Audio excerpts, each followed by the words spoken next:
Good morning, everybody.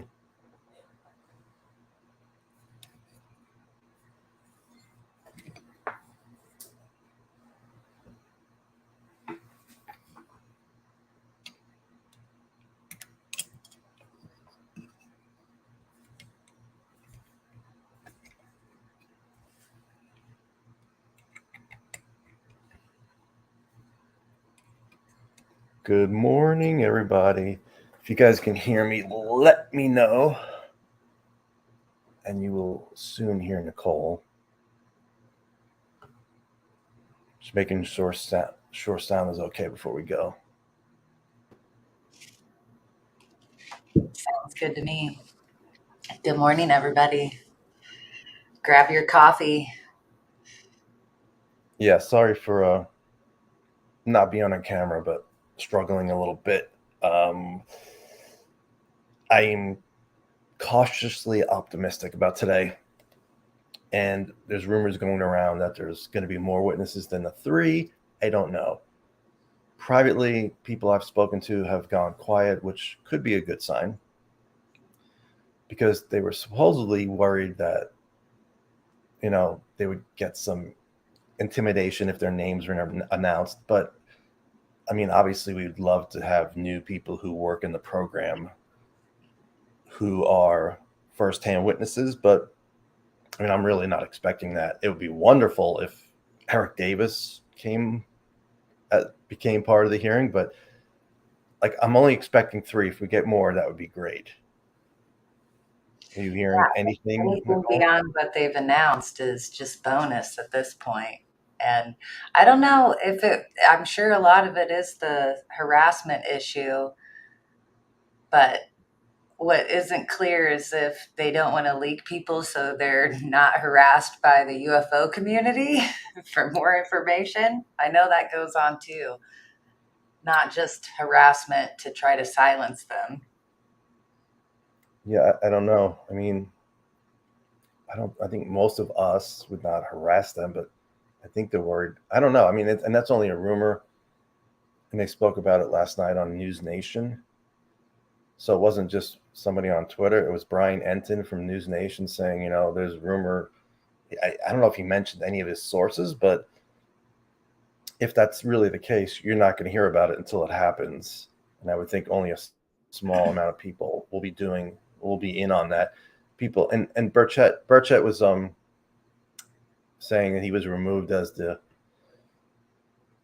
chair of the hearing, where he really never was going to be the chair. It was a misunderstanding, according to one of his colleagues. I forget his name, Comer, I think. He said Tim was, according to him, I mean, this is what he's saying, Tim was confused. I don't know what word he used, but he was never going to chair it. But he's going to get 20 questions. And the other folks, the person who will be chairing it, said it'll be a great hearing. Don't worry about it. So, I mean, we all saw his tweet yesterday. He's like, I've been removed as the lead on the hearing. We're all like, all right, what the heck? What happened? It's the military industrial complex. They're going after it. But apparently, allegedly, it was just a misunderstanding on his part, and Luna too. So that's okay. It doesn't matter who's emceeing the party, just as long as everybody shows up. Yeah, it's all about the witnesses, all about as long as the questions get asked, as long as the actual hearing time length is not cut. So, and Burchett has said something. Well, he said some things about UFOs that he's gotten wrong, but you would think he would know his own rules if it really was him getting it wrong. But whatever, it's not anything that we're going to remember as a big deal, as long as the questions get asked. 20 questions, is that enough for him? I don't know if they have a time limit. They usually have a time limit.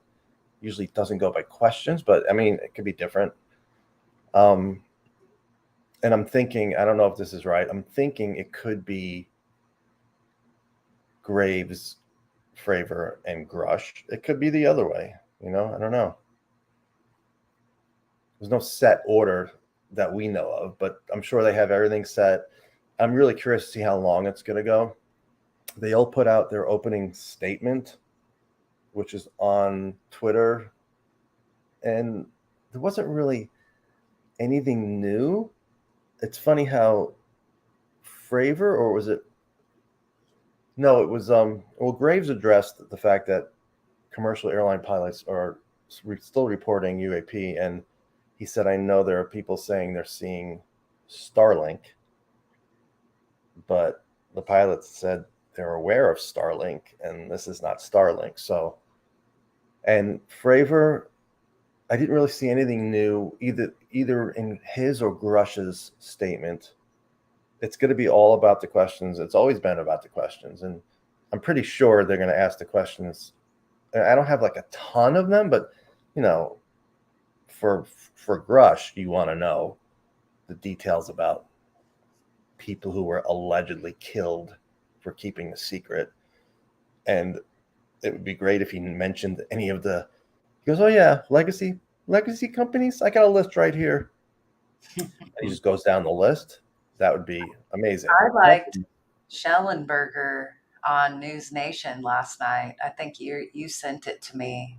But yeah, just aside from people possibly being murdered over this, just the fact that they're threatened with their lives or their families' lives are threatened, that's a big enough deal. You know, that's wrong on all levels of right and wrong. That's wrong. Yeah, he said it's illegal. I mean, obviously, and he's supposed to have an article out. Hi, Louise. He's supposed to have an article out today with going back to 1947 and a couple of new cases, but I don't know if that's out yet. I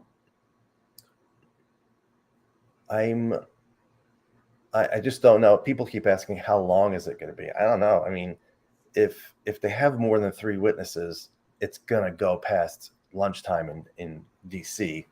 You know, if they're starting at 10, if they start on time, 2 hours till noon, I would think they'd come back after a break, especially if they have more than 3. But I would think Grush would be the one they take the most time with. But they depending on what questions they ask of Fravor and Graves, we can get information we've never had before. It's all, there's stuff I have questions about, specific stuff that doesn't always get addressed. Fravor's done a lot of it. Well, no, he hasn't done as many as Graves, but I don't know what else new we're going to get from him.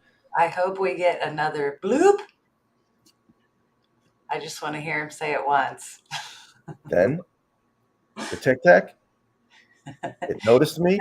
Fravor that always does the sound effect when he's describing how it disappeared. It turned towards me, and then it came up towards me and took off. It's like they tell it differently. It's almost like if you read his opening statement, he doesn't say it took off like a bullet or a bat out of hell. It's like it just disappeared. It's kind of weird. It doesn't really express how fast it was going. If you listen to some of his interviews early on. I'm looking at we can get to some of the comments. Let's see. I have the opening statements here. Were you wanting me to read any specific parts of it? If you see anything that jumps out at you, but by the way, Garcia, I think, is the name of the person who is the new chair. Not the same Garcia, Jan. It's another Garcia who does not have that huge donation from Lockheed Martin. He cleared that up last night on Twitter. Wah, wah, wah. Not Lockheed. I'm hoping Fravor might speak on behalf of some other pilots. Hi, David. Good morning. Look at that. We have a screen change. Say again about other pilots. I'm hoping Fravor or Graves speaks on behalf of some other pilots that have made contact with him. Exactly. We can hear some really, new stuff if he does that. I know it's hearsay, but I don't care. I would like to hear. I'm trusting Ryan Graves and Fravor aren't making up stories. So yeah, I would love to hear what they're hearing from them. I would like a surprise visit from Alex Dietrich. Yeah. I know she had made statements on Twitter while she was sitting on the beach reading Mick West's excellent book that she hadn't been invited. And if she were to be invited, she needed some time to make it happen. So I know maybe that was down to the wire with her invite. But yeah, I would have liked to see her there representing this as well. Yeah. I I don't. look at these guys as so much of as a group, even though their experiences didn't happen all together, the way they came forward with the New York Times article in Right. 2017 and the videos being released. Yeah. And Jim Slate, who was Dietrich's backseater, I think he did interviews for the New York Times and then Fox News, Jesse Waters. And Waters, I guess, I mean, I know Jesse Waters did not handle that well. Kind of started it out with the X-Files music, and then I guess Jim Slate wasn't thrilled, and that was it. That was the end of his interviews, which really sucks because it's always nice to have another person. All we have is Fravor and Dietrich, and Fravor's backseater has never gone public, although his name leaked out that time. Mellon's website was quote unquote hacked. That's where we saw the videos. Remember the picture of the videos which you brought up? I don't remember anything about Mellon being hacked, but That came the pictures of the DVDs that came from Mellon's website. It was either sloppily put up. Everything was put up. We had names of everybody. That's how we learned about Alex, her name, and then the backseat of Fravor. His I got name. that picture from Grant. I didn't even ask where he got it from. Yeah, that's what happened. And then Jay, who the Mind Sublime, he was the one that put it up. And like, oh, this is interesting. I'm like, Oh, oh, DVDs. Oh, names. And the community was pretty good about not putting out Fravor's backseater, although there were a couple of people who went after Alex Dietrich and called her and put her name out there. And like, she was upset. She's like, yeah, these people are calling me. But for the most part, people respected it. And then she went public silhouette wise on Unidentified. And then finally, when did we see her finally? Was it 60 Minutes? Was the first time we saw her face on camera as far as UFO talk? yeah. I mean, Alex, that's the yeah. first I remember seeing her on camera. What am I hoping for? And I don't know that the time, if it's been delayed. Supposedly it's going to start in 5 minutes, but there could be a delay. What are we hoping for? Good questions. That's what I'm hoping for. Good questions and new information.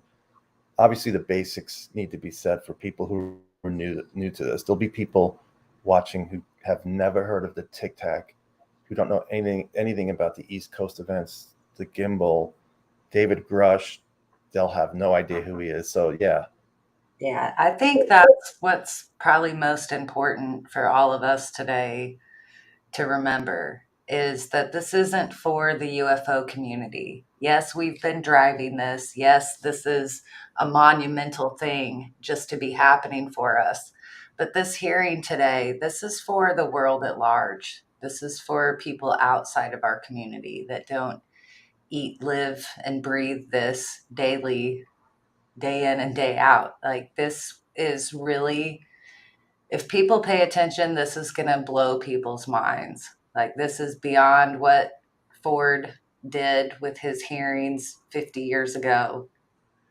This is, yeah, this is monumental in and of itself that it's happening. And we have to remember that those outside of the community, they're not familiar, especially with Grush or the backstories or similarities or the UFO history involved in all of this that brought us here today. So we have to be kind, like baby steps.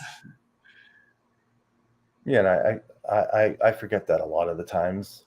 I still haven't seen that interest from people in my life, family and friends. There are a couple. I have one close friend who wants to talk because he goes, I have questions. He's aware of all of the claims. He's aware of Grush. And then I went to the doctor the other day, and I said, one of the things I do when I'm not working is I do UFOs. And he's like, oh, he goes, I followed the Bob Lazar story for a long time, and Phil Schneider, and he starts going into all these cases. Phil Schneider's not a very mainstream case, so I was kind of impressed with that. And I told him, I said, you know about David Grush? He's like, no. So yeah, there are people out there. It's just that News Nation, as amazing as their coverage has been, people don't even know them. They're new. They're a new network. This is going to help them get known, and I'm sure they're making nice money on this topic, which maybe that the people at the top are like, yeah, just keep covering it. It's a cash cow, which we've all said over the years. It's like, at the very least, you would think the cable network news would cover this more because it gets great ratings. People love this stuff. Maybe not to the level that we do, but I think hopefully News Nation just keeps it going. And then once the other ones pick up, they can compete. That's what we need. We need competition between all of the networks and all of the main newspapers to get the best solid investigative reporting on UFOs. And then we'll start getting stuff like, you know, Woodward and Bernstein and Watergate. I think it was Ross Coulthart said they were alone for a while. People weren't taking Watergate seriously for months, I think it was. And then finally, the other one said, I think this might be a story we want to cover. And then it exploded. You might see the same thing with UFOs. I don't know when that's going to happen. It will happen. The question is, will we be alive to see it? I think within the next year it'll happen.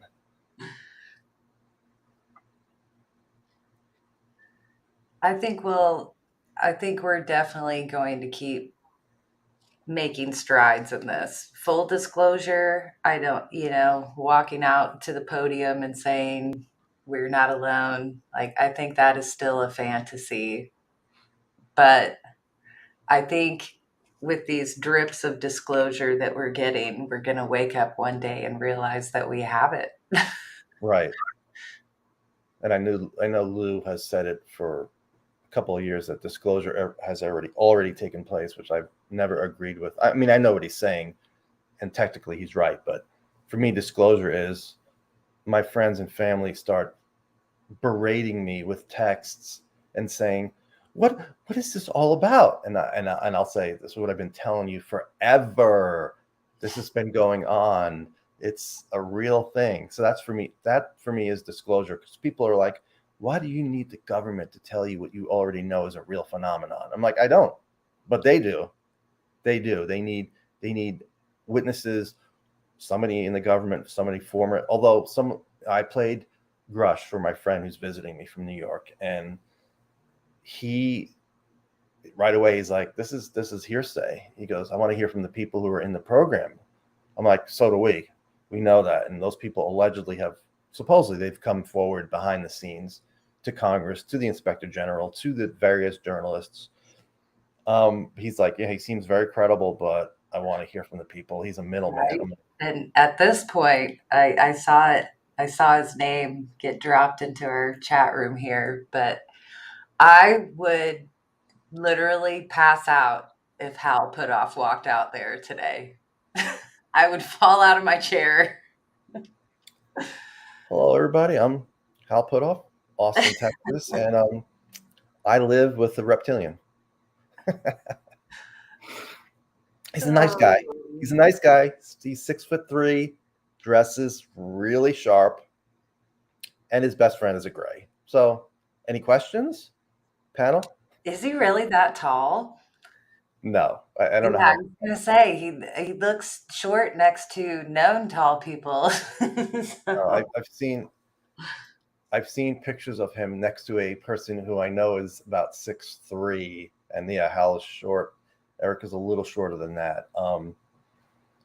I But I love was talking about all the the height of pictures. his say again. Sorry.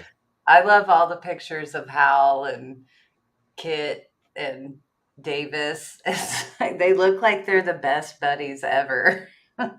Yeah, it's just I think science-wise and colleague-wise, they don't have a lot of colleagues they can discuss this with. You know, I mean, that's changed obviously the last couple of years.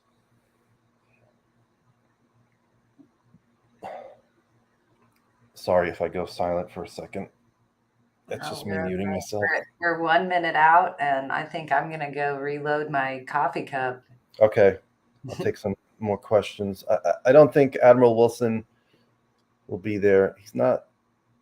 It'd be great because, I mean, you could put an end to the whole.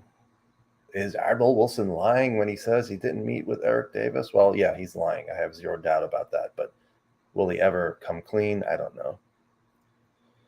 We're not going to hear from Salas. I know Salas was trying to get people to write Burchett and Luna, and Chris Bledsoe. No, we're not having experiencers this early. From what I can tell, down the line, yes, obviously, I think once people accept this as real, they're going to want to know. You know, Wilson, the fact that Wilson, and I do believe Wilson actually went to the crash retrieval location, wherever it was, Lockheed, wherever, and was denied. The fact that he stuck with it and tried to get in, yeah, he deserves a lot of credit.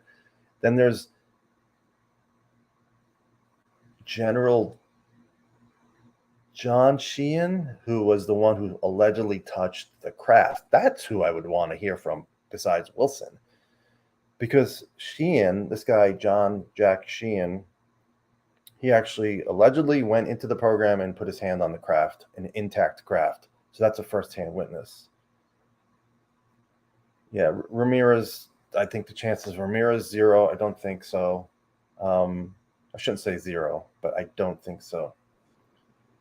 I know there's going to be quite a few people in attendance that aren't speaking, so it wouldn't surprise me if Ramirez was maybe in attendance. Yeah, same with Lou. It'd be nice if they could pan the crowd for us and we could see who's there. Is that Kit Green in the back? Yeah, I don't think Kit's going to be there, but that's my friend Louise. Hi, Louise. Louise. Good evening. She's in Australia.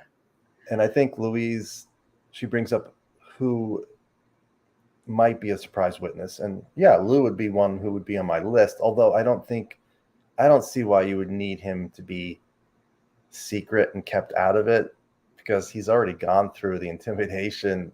He's, I remember it was Chris who wrote the book about cattle mutilations. Christopher O'Brien was doing audio for a conference. This was not long after Lou came out public, and he mic'd up Lou and he said Lou had a bulletproof vest on. It was obvious. So yeah, Lou was getting threats. It was right after he had resigned. So I don't think Lou's name would need to be kept quiet for today. I'd love for him to speak, but yeah.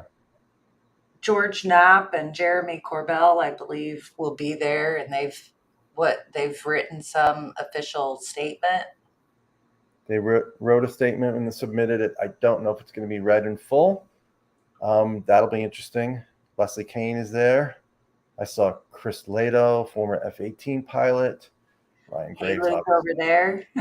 Dan Warren's there. Dan's there.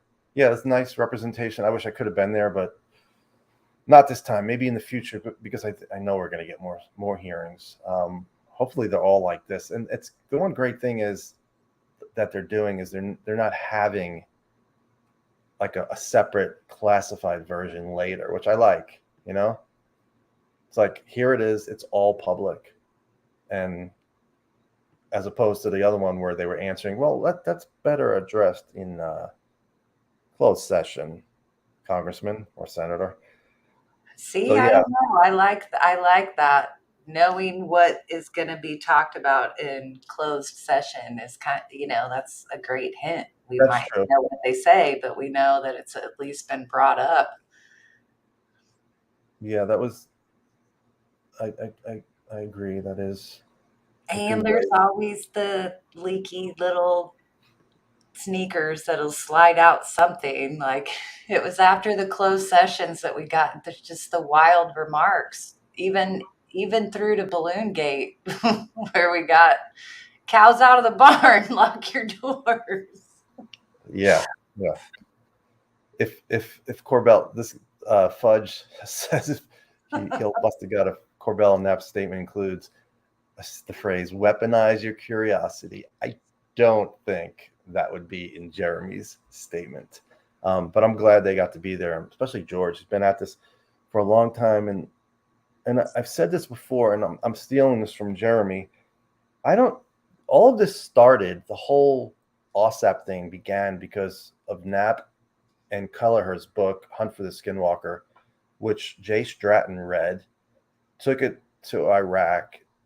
All of his buddies read it. Eventually, James Lukatsky read it and then took a visit to Skinwalker Ranch, had an experience, met with Reed, formed OSAP, turned into ATIP, Lou Elizondo. It's like it all starts with Hunt for the Skinwalker. Would we be here right now if that book wasn't written? Maybe, I don't know. But that was a really big, such a huge part of this. And you can't get around it. It's like it just started everything. It was a continuation of Bass and Nids, though. So we need the Nids. But Lukatsky wasn't part of any of that. And Lukatsky got hooked because of that book. He's the one that pushed for OSAP and said to Harry Reid, he goes, we need to study this. I'd love to have been a fly in the wall for those conversations early on. We all think they want to look at the phenomenon, but in their minds, they got that defense mind. Like, well, how can we turn this into a weapon? Is it a danger to us? It's like, it's such a different mindset, which is hard for me to, I understand it. It's just, I don't have that mindset. But I haven't worked in defense my whole life. Yeah. And when you talk about defense, we always think like what can kill people, what bomb can we make? What new missile can we roll out? But it's more than just ways to kill people. Like were we talking about the stealth technology with Mike, our buddy Mike, and just the skin of some of these crafts or development of helmets? There's lots of applications, but I know probably the first experiencer group I ever joined, where people were pretty open with sharing their abductee experiences, that question often came up. It was like, if this is extraterrestrial or if it's a My Lab scenario. Here we go. Pause. The subcommittee hearing on unidentified anomalous phenomena, or UAPs, will come to order. Welcome, everyone. Without objection, the chair may declare a recess at any time. Additionally, without objection, the following members are waived onto the subcommittee for the purpose of participating in today's hearing: Mr. Burchett of Tennessee, Ms. Luna of Florida, Mr. Getz of Florida, Mr. Burleson of Missouri, Mrs. Ocasio-Cortez of New York, and Mr. Ogles of Tennessee. Without objection, so ordered. For today's subcommittee hearing, both the chair and ranking member will have 10 minutes for opening remarks. We may both be giving some of those minutes to other members of our party. I'm now going to recognize myself for 10 minutes. I'm actually going to try to get out of here in about 4, and then we'll give it to some of my friends over here. Good morning and welcome to the most exciting subcommittee in Congress this week, the Subcommittee on National Security, the Border, and Foreign Affairs, for discussion of unidentified anomalous phenomenon. I'd like to thank the brave military pilots and personnel, such as the witnesses on the panel today, for sharing their stories on how they've engaged UAPs, which has brought attention to this matter. Curiosity and speculation from all walks of life have generated interest in studying what UAPs are and what threats they may pose. I will say that when I was younger in school, I read a book, a 1966 book called Flying Saucers, Serious Business. And for a while, when I was a little bit younger, I thought it was the most important issue out there. The lack of a transparency regarding UAPs, which was one of the themes of that book,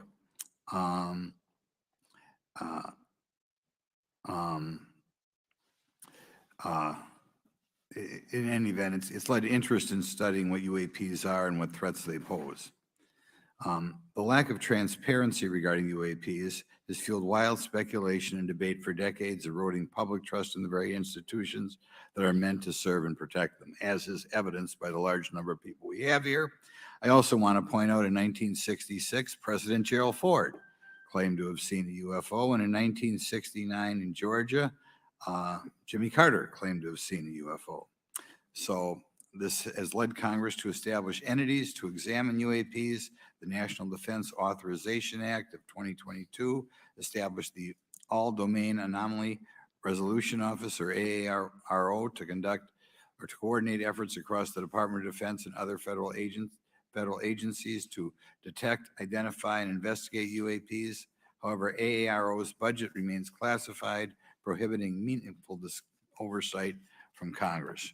In addition to AARO's efforts, NASA is leading an independent study on UAPs that will identify how UAP data is gathered from both civilian and government entities that can be analyzed to shed light on the topic. However, despite these offices being established, there lies a pressing demand for government transparency and accountability that cannot be overlooked. And that's been a problem that's been around for 50 years. The Biden administration handling of the Chinese spy balloon that violated U.S. airspace is one example how the government is not prepared for these. The Biden administration's description of events has shown that the government continues not to be forthright. Between the Chinese balloon being shot down and 2 UAPs subsequently shot down following the event earlier this year, the U.S. government spent $1.5 million in taxpayer dollars on missiles, yet we have seen little clarity from the Biden administration. We must demand transparency from the Department of Defense, our intelligence community, and our defense industry on the UAP work. We're going to ask some questions about that today. Congress recognizes the subject of UAPs is multifaceted and requires a careful, data-driven approach. Today, we'll see clarity from these witnesses' testimonies, or we'll seek clarity as to what can be done to improve reporting for military and civilians and remain committed to objective inquiry. Congress should work to ensure that knowledge is not driven by fear. Today, we are not just debating the existence of UAPs, we are deliberating on the principles that define our republic, which is a commitment to transparency and accountability. I look forward to hearing from our witnesses today about ways we can improve government efficiency and openness when it comes to UAPs. I thank each of you for your presence here today and for your dedication to safeguarding the interests of the American people. I look forward to your testimony. Now I'm going to turn it over for 2.5 or 3 minutes to Representative Burchett from Tennessee. Thank you, Mr. Chairman. Thank you all for being here. I want to thank everybody for making this happen today. And I want to remind everybody this is a nonpartisan issue. This has nothing to do with party politics. I think the cover-up goes a lot deeper than that. I also want to thank my colleagues, Representative Anna Paulina Luna, sitting beside me here, Jared Moskowitz, my friend across the aisle, has an incredible mind, and I'm anxious to hear his questions. My buddy Eric Burleson, and it's not in my notes here, but Matt Gates. If it hadn't been for Matt Gates, myself, him, and Luna would still be down at Eglin Air Force Base trying to get some answers. He's got an incredible legal mind. Also, I know I saw it in the crowd there, George Knapp, my buddy Jeremy Corbell. They're not witnesses, but they've provided some statements on this subject, and I seek unanimous consent to enter those statements into the record, Mr. Chairman. Without objection. Also, would like to enter in, I understand now that this is unclassified and it's public record, but as we all know, that's sometimes difficult for the public to get a hold of. A report, Defense Intelligence Reference Documents, Advanced Space Propulsion Based on Vacuum, Space-Time Metric Engineering, some light reading for some of our members.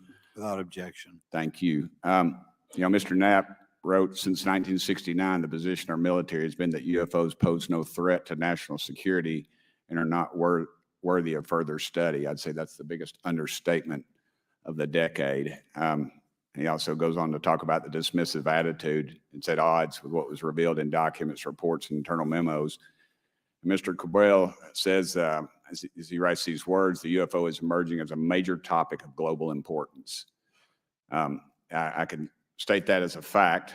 Out there, I met a fellow who came in here all the way from Denmark to be here for this meeting. So this is huge. This is worldwide.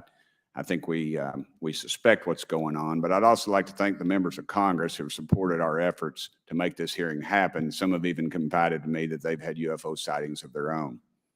Those members, of course, some of them wish to remain anonymous, and I'll keep it that way. But also, finally, I'd like to thank these 3 brave witnesses here. They took an oath. They took an oath to uphold the Constitution of the United States, and dadgummit, they're doing it.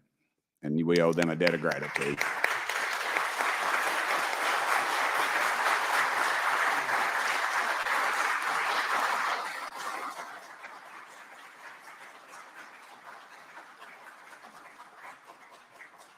Y'all quit clapping. You're cutting in on my time.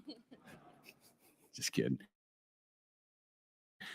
These folks, they've got nothing to gain from this. And I think you're going to find out that they've endured quite a few slings and arrows. We need to remember them in our prayers and their families. And I'm thankful to them for their honest testimonies. They have done interviews and appeared in documentaries like Accidental Truth to get their stories out there. And now they are all here to testify under oath for Congress. It's been so difficult to get here today. I've said, in the Baptist church, we'd say that the devil's in our way. And the devil has been in our way through this thing. We've run into roadblocks from members from the intelligence community, the Pentagon. I proposed legislation to go in the FAA reauthorization that just said if an airline pilot has a sighting, that when he makes that report to the FAA, that it would come to Congress. But I was told that the intelligence community did not like that, and the amendment was not even heard in committee. I think it's time for this country to take back our country. We need to tell the folks at the Pentagon, they work for us. Dadgummit, we don't work for them. And that's exactly the point. This is an issue of government transparency. We can't trust a government that does not trust its people. We're not bringing little green men or flying saucers into the hearing. Sorry to disappoint about half y'all. We're just going to get to the facts. We're going to uncover the cover-up, and I hope this is just the beginning of many more hearings and more people coming forward about this. And I yield back the remainder of my time. I think, is it to Representative Luna, Mr. Chairman? Or is that? Yeah, we'll call Ms. Luna for her statement.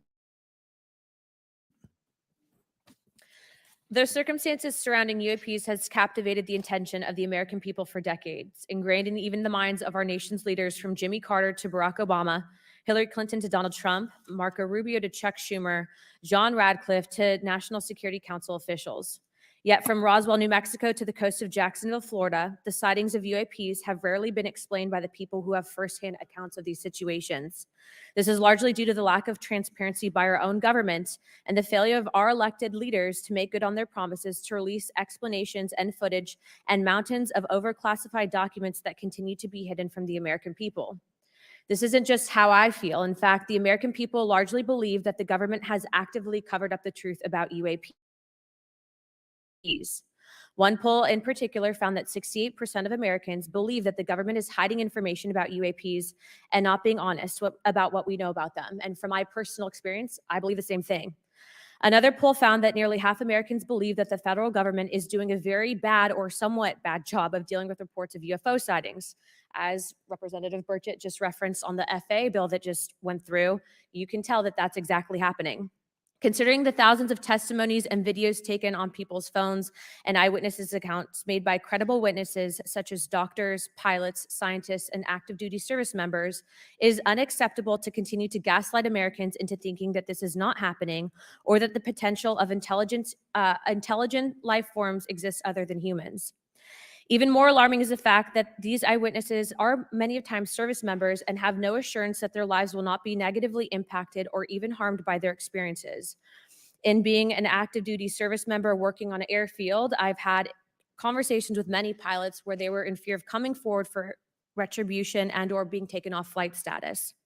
How do we know this? Because the government has said nothing to assure us otherwise. They have also did nothing to calm the concerns of over 20% of Americans who have reported to have seen UFOs or UAPs. We are simply told not to question the government and that the government has it under control. Today is the first hearing of its kind where we will attempt to get down to the bottom of what is actually happening with UAPs. But we will hear from people who have had personal sightings rather than Pentagon bureaucrats who have always been sent to stonewall our investigations. Just so that the press knows and the people know, we were even denied access to a classified briefing in a SCIF prior to this hearing due to the amount of hoops that we had to jump through to grant temporary clearance to witness Grush, who has knowledge of classified information. It is time to have an open-minded discussion on this topic, to hear the evidence and understand the magnitude of what this means, not just for our nation, but for humanity. Thank you, Chairman. I yield back the rest of my time.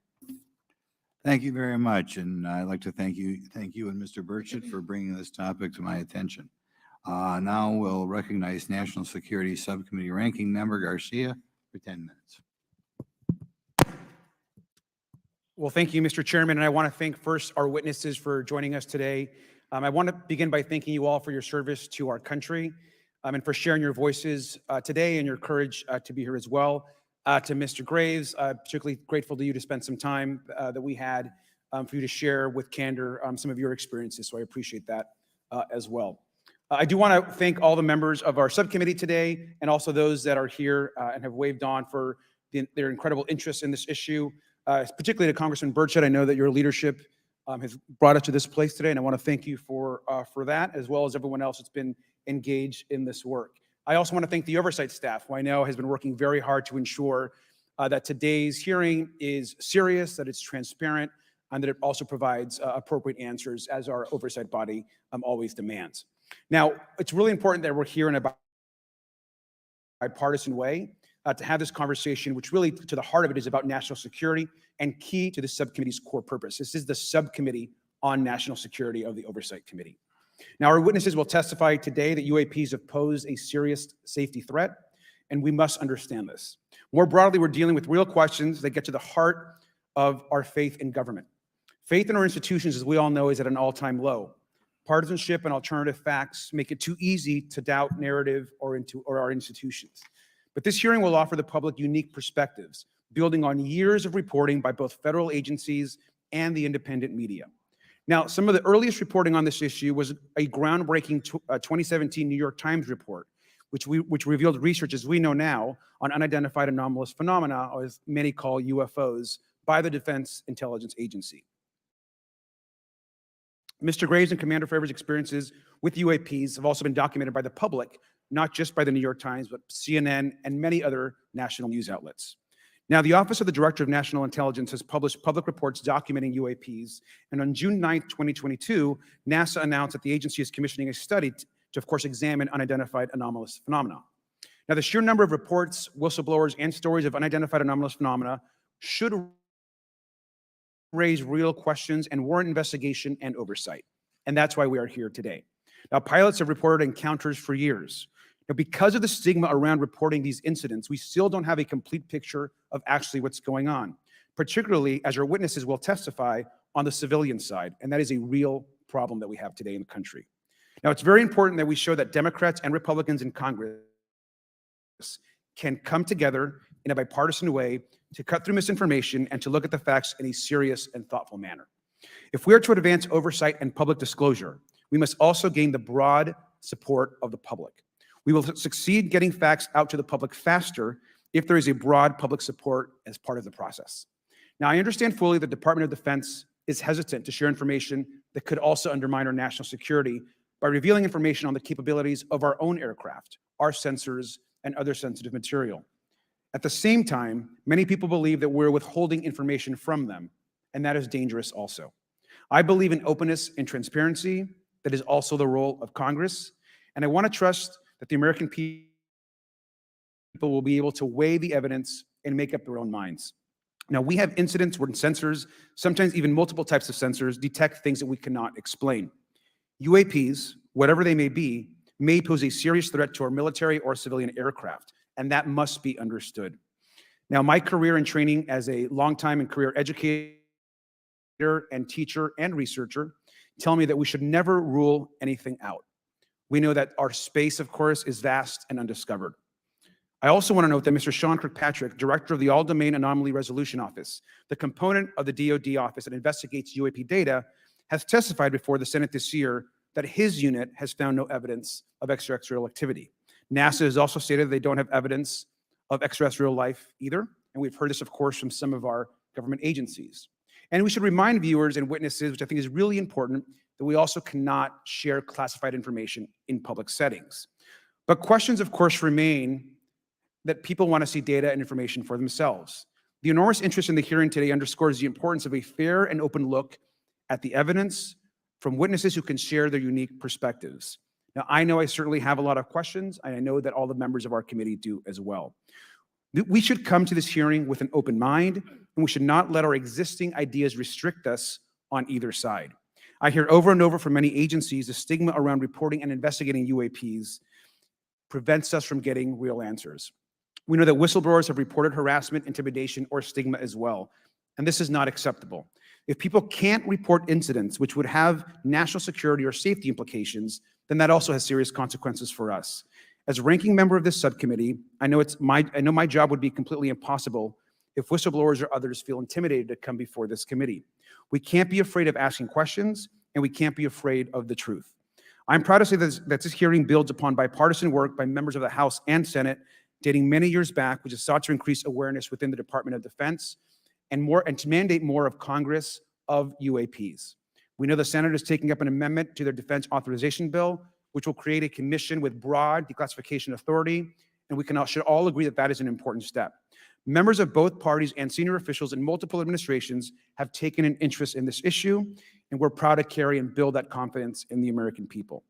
This hearing will also not be the end of this discussion, but a new chapter and start to years and years of work that many folks, both in the public and within government, have been working on. We should encourage more reporting, not less, on UAPs. The more we understand, the safer we will be. We will hear testimony from witnesses today with a long record of service to the American people and with subject matter expertise. Our witnesses have a unique opportunity to share the perspective, insights, and their experiences with the American people. And I encourage all of my colleagues to engage with these difficult questions with an open mind and to follow the facts on behalf of our country. I also just want to say more broadly that we should look at this hearing and believe that everything is on the table as it relates to UAPs. I think an open mind is absolutely the best. I want to yield 2.5 minutes, the remainder of my time, to the representative from Florida, Representative Moskowitz, for an opening statement. He also has been very much engaged in this issue, and I want to thank him for his leadership. Congressman. Thank you, Ranking Member Garcia. Thank you, Mr. Chairman. I want to thank Tim Burchett and Anna Paulina Luna for their leadership in pushing this hearing forward. I want to thank, obviously, committee staff and their staff working on this on a bipartisan basis because many Americans are deeply interested in this issue, and it shouldn't take the potential of non-human origin to bring us together. Additionally, I want to thank the witnesses for coming forward to share your perspectives, your thoughts, and the sightings of UAPs. Unlike other hearings many times in Congress, you're not here to help a political party, but you're here to share information with the American people. And it's not something that is just going on in this administration. It's something that's spanned many administrations. For decades, many Americans have been fascinated by objects mysterious and unexplained, and it's long past time that they got some answers. The American public has a right to learn about technologies of unknown origins, non-human intelligence, and unexplainable phenomena. Those are not the words of a UFO Twitter account. Though that is a direct quote from Majority Leader Chuck Schumer, that the American public has a right to learn about technologies of unknown origins, non-human intelligence, and unexplainable phenomena. In an interview with Fox News, recent former Director of National Intelligence John Radcliffe confirmed the US government is aware a lot more sightings of UAPs and that they have not made that information public. I quote, "There are a lot more sightings that have not been made public," Radcliffe said to Fox News. For me, this hearing is about transparency. We unfortunately live in a time in which many people distrust government and our institutions, and overclassification of information away from the American public or even Congress contributes to today's politics. The American people have regular questions. What are UAPs? How come the media doesn't report more on them? Are they foreign adversaries? Are they US technology? Are they something else? They ask themselves, how come when a Russian jet shoots flares at one of our drones, we have perfect pictures and videos to show the American people and the world, but when it comes to UAPs, nothing? Of course, we must always protect our national security to maintain our superiority, like when stealth helicopters were only rumored to exist, but were used in the Osama bin Laden raid in 2011. But we can't allow that to be used as a shield to keep the American people completely in the dark from basic truths. The American people deserve to hear more about special access programs. Congress has a right to know if there's any unsanctioned weapons development, satellite imagery that has not been provided to Congress. Congress created the All-Domain Resolution Office in the NDAA of 2022. In its initial analysis, there are 171 uncharacterized UAP reports, and this is the words from the report, that appear to have demonstrated unusual flight characteristics or performance capabilities. I believe more information is known about the 171 instances. It's time for Congress to reinsert ourselves. I call on our military leaders and intelligence officials to release more information to the American people about UAPs. And to our military leaders, if there's nothing to conceal, let Congress go to Wright-Patterson Air Force Base, the Dugway Proving Ground, or even Groom Lake in Nevada. We should have disclosure today. We should have disclosure tomorrow. The time has come. Thank you, Ranking Member. Thank you, Mr. Moskowitz, and I would yield back now to our chairman. Thank you. Right, now I'd like to introduce our witnesses. Our first witness is Lieutenant Ryan Graves. He's the Executive Director of Americans for Safe Aerospace. Lieutenant Graves is also a former U.S. Navy F-18 pilot with his own UAP experience. The next witness, David Grush, is a former senior intelligence officer with the National Geospatial Intelligence Agency and was a senior technical advisor for UAP issues. And finally, retired Navy Commander David Fravor, squadron leader who worked as a naval aviator for 18 years. Mr. Fravor has his own UAP experience known as the Tic Tac event. I look forward to hearing from all three of you today. Pursuant to Committee Rule 9G, the witnesses will please stand and raise their right hands. Do you solemnly swear or affirm that the testimony you are about to give is the truth, the whole truth, and nothing but the truth, so help you God? Let the record show that all the witnesses answered in the affirmative. You may be seated. We appreciate you all being here today and look forward to your testimony. I'll remind the witnesses that we have read your written statements and they will appear in full in the hearing record. Please try to limit your oral statements to 5 minutes. As a reminder, please press the button on the microphone in front of you so that it's on and the members can hear you. When you begin to speak, the light in front of you will turn green. After 4 minutes, it'll turn yellow, and the red light, when that comes on, it tells you your 5 minutes have expired. I'll now recognize Mr. Graves for 5 minutes for your opening statement. Thank you. Chairman Grothman, Ranking Member Garcia, distinguished members of the House Oversight Subcommittee on National Security, Representatives Burchett and Luna. My name is Ryan Fobbs Graves, and I'm a former F-18 pilot with a decade of service in the U.S. Navy, including 2 deployments in Operation Enduring Freedom and Operation Inherent Resolve. I have experienced advanced UAP firsthand, and I'm here to voice the concerns of more than 30 commercial aircrew and military veterans who have confided their similar encounters with me. Today, I would like to highlight 3 critical issues that demand our action. As we convene here, UAP are in our airspace, but they are grossly underreported. These sightings are not rare or isolated, they are routine. Military aircrew and commercial pilots, trained observers whose lives depend on accurate identification, are frequently witnessing these phenomena. The stigma attached to UAP is real and powerful and challenges national security. It silences commercial pilots who fear professional repercussions, discourages witnesses. It is only compounded by recent government claims questioning the credibility of eyewitness testimony. Parts of our government are aware of more about UAP than they let on, but excessive classification practices keep crucial information hidden. Since 2021, all UAP videos are classified as secret or above. This level of secrecy not only impedes our understanding, but fuels speculation and mistrust. In 2014, I was an F-18 Foxtrot pilot in the Navy Fighter Attack Squadron 11, the Red Rippers. And I was stationed at NAS Oceana in Virginia Beach. After upgrades were made to our jet's radar systems, we began detecting unknown objects operating in our airspace. At first, we assumed they were radar errors, but soon we began to correlate the radar tracks with multiple onboard sensors, including infrared systems, eventually through visual ID. During a training mission in Warning Area Whiskey 72, 10 miles off the coast of Virginia Beach, 2 F-18 Super Hornets were split by a UAP. The object, described as a dark gray or a black cube inside of a clear sphere, came within 50 feet of the lead aircraft and was estimated to be 5 to 15 feet in diameter. The mission commander terminated the flight immediately and returned to base. Our squadron submitted a safety report, but there was no official acknowledgement of the incident and no further mechanism to report the sightings. Soon, these encounters became so frequent that aircrew would discuss the risk of UAP as part of their regular pre-flight briefs.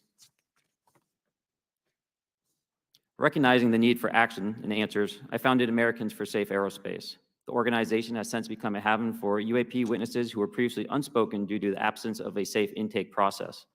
More than 30 witnesses have come forward, and almost 5,000 Americans have joined us in the fight for transparency at safeaerospace.org. The majority of witnesses are commercial pilots at major airlines. Often, they are veterans with decades of flying experience. Pilots are reporting UAP at altitudes that appear above them at 40,000 feet, potentially in low Earth orbit or in the gray zone below the Kármán line, making inexplainable maneuvers like right-hand turns and retrograde orbits or J-hooks. Sometimes these reports are reoccurring, with numerous recent sightings north of Hawaii and in the North Atlantic. Other veterans are also coming forward to us regarding UAP encounters in our airspace and oceans. The most compelling involve observations of UAP by multiple witnesses and sensor systems. I believe these accounts are only scratching the surface, and more will share their experiences once it is safe to do so. In closing, I recognize the skepticism surrounding this topic. If everyone could see the sensor and video data I witnessed, our national conversation would change. I urge us to put aside stigma and address the security and safety issue this topic represents.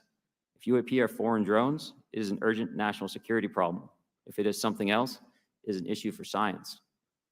In either case, unidentified objects are concerned for flight safety.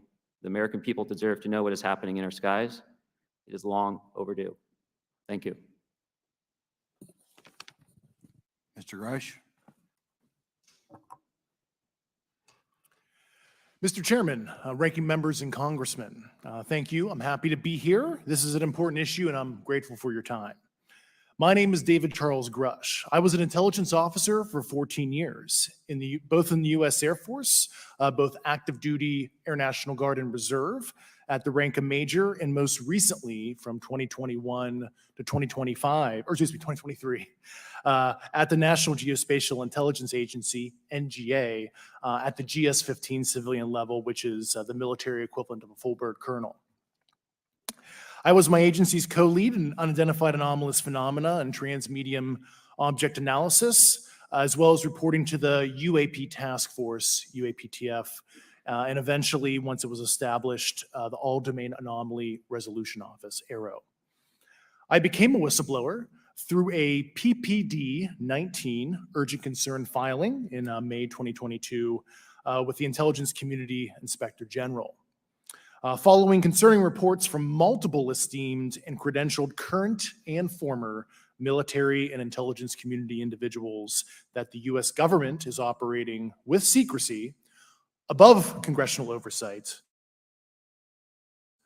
with regards to UAPs. My testimony is based on information I've been given by individuals with a long-standing track record of legitimacy and service to this country, many of whom also have shared compelling evidence in the form of photography, official documentation, and classified oral testimony to myself and my various colleagues. I have taken every step I can to corroborate this evidence over a period of 4 years while I was with the UAP task force and do my due diligence on the individual sharing it. This is because of these steps, I believe strongly in the importance of bringing this information before you. I am driven by a commitment of both to truth and transparency, rooted in our inherent duty to uphold the United States Constitution and protect the American people. I'm asking Congress to hold our government to this standard and thoroughly investigate these claims. But as I stand here under oath now, I am speaking to the facts as I've been told them. In the U.S. Air Force, in my National Reconnaissance Office, NRO, reservist capacity, I was a member of the UAP task force from 2019 to 2021.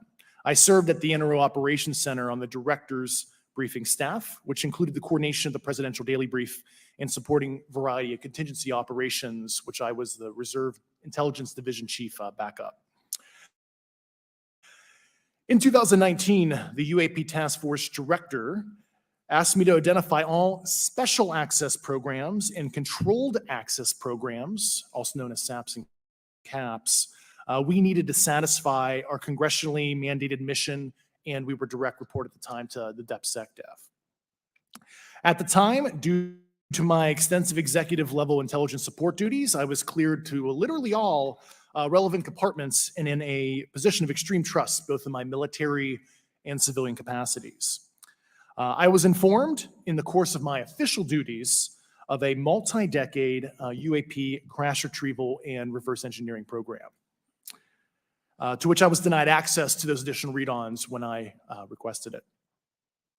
I made the decision, based on the data I collected, to report this information to my superiors and multiple inspectors general, and in effect becoming a whistleblower. As you know, I've suffered retaliation for my decision, but I am hopeful that my actions will ultimately lead to a positive outcome of increased transparency.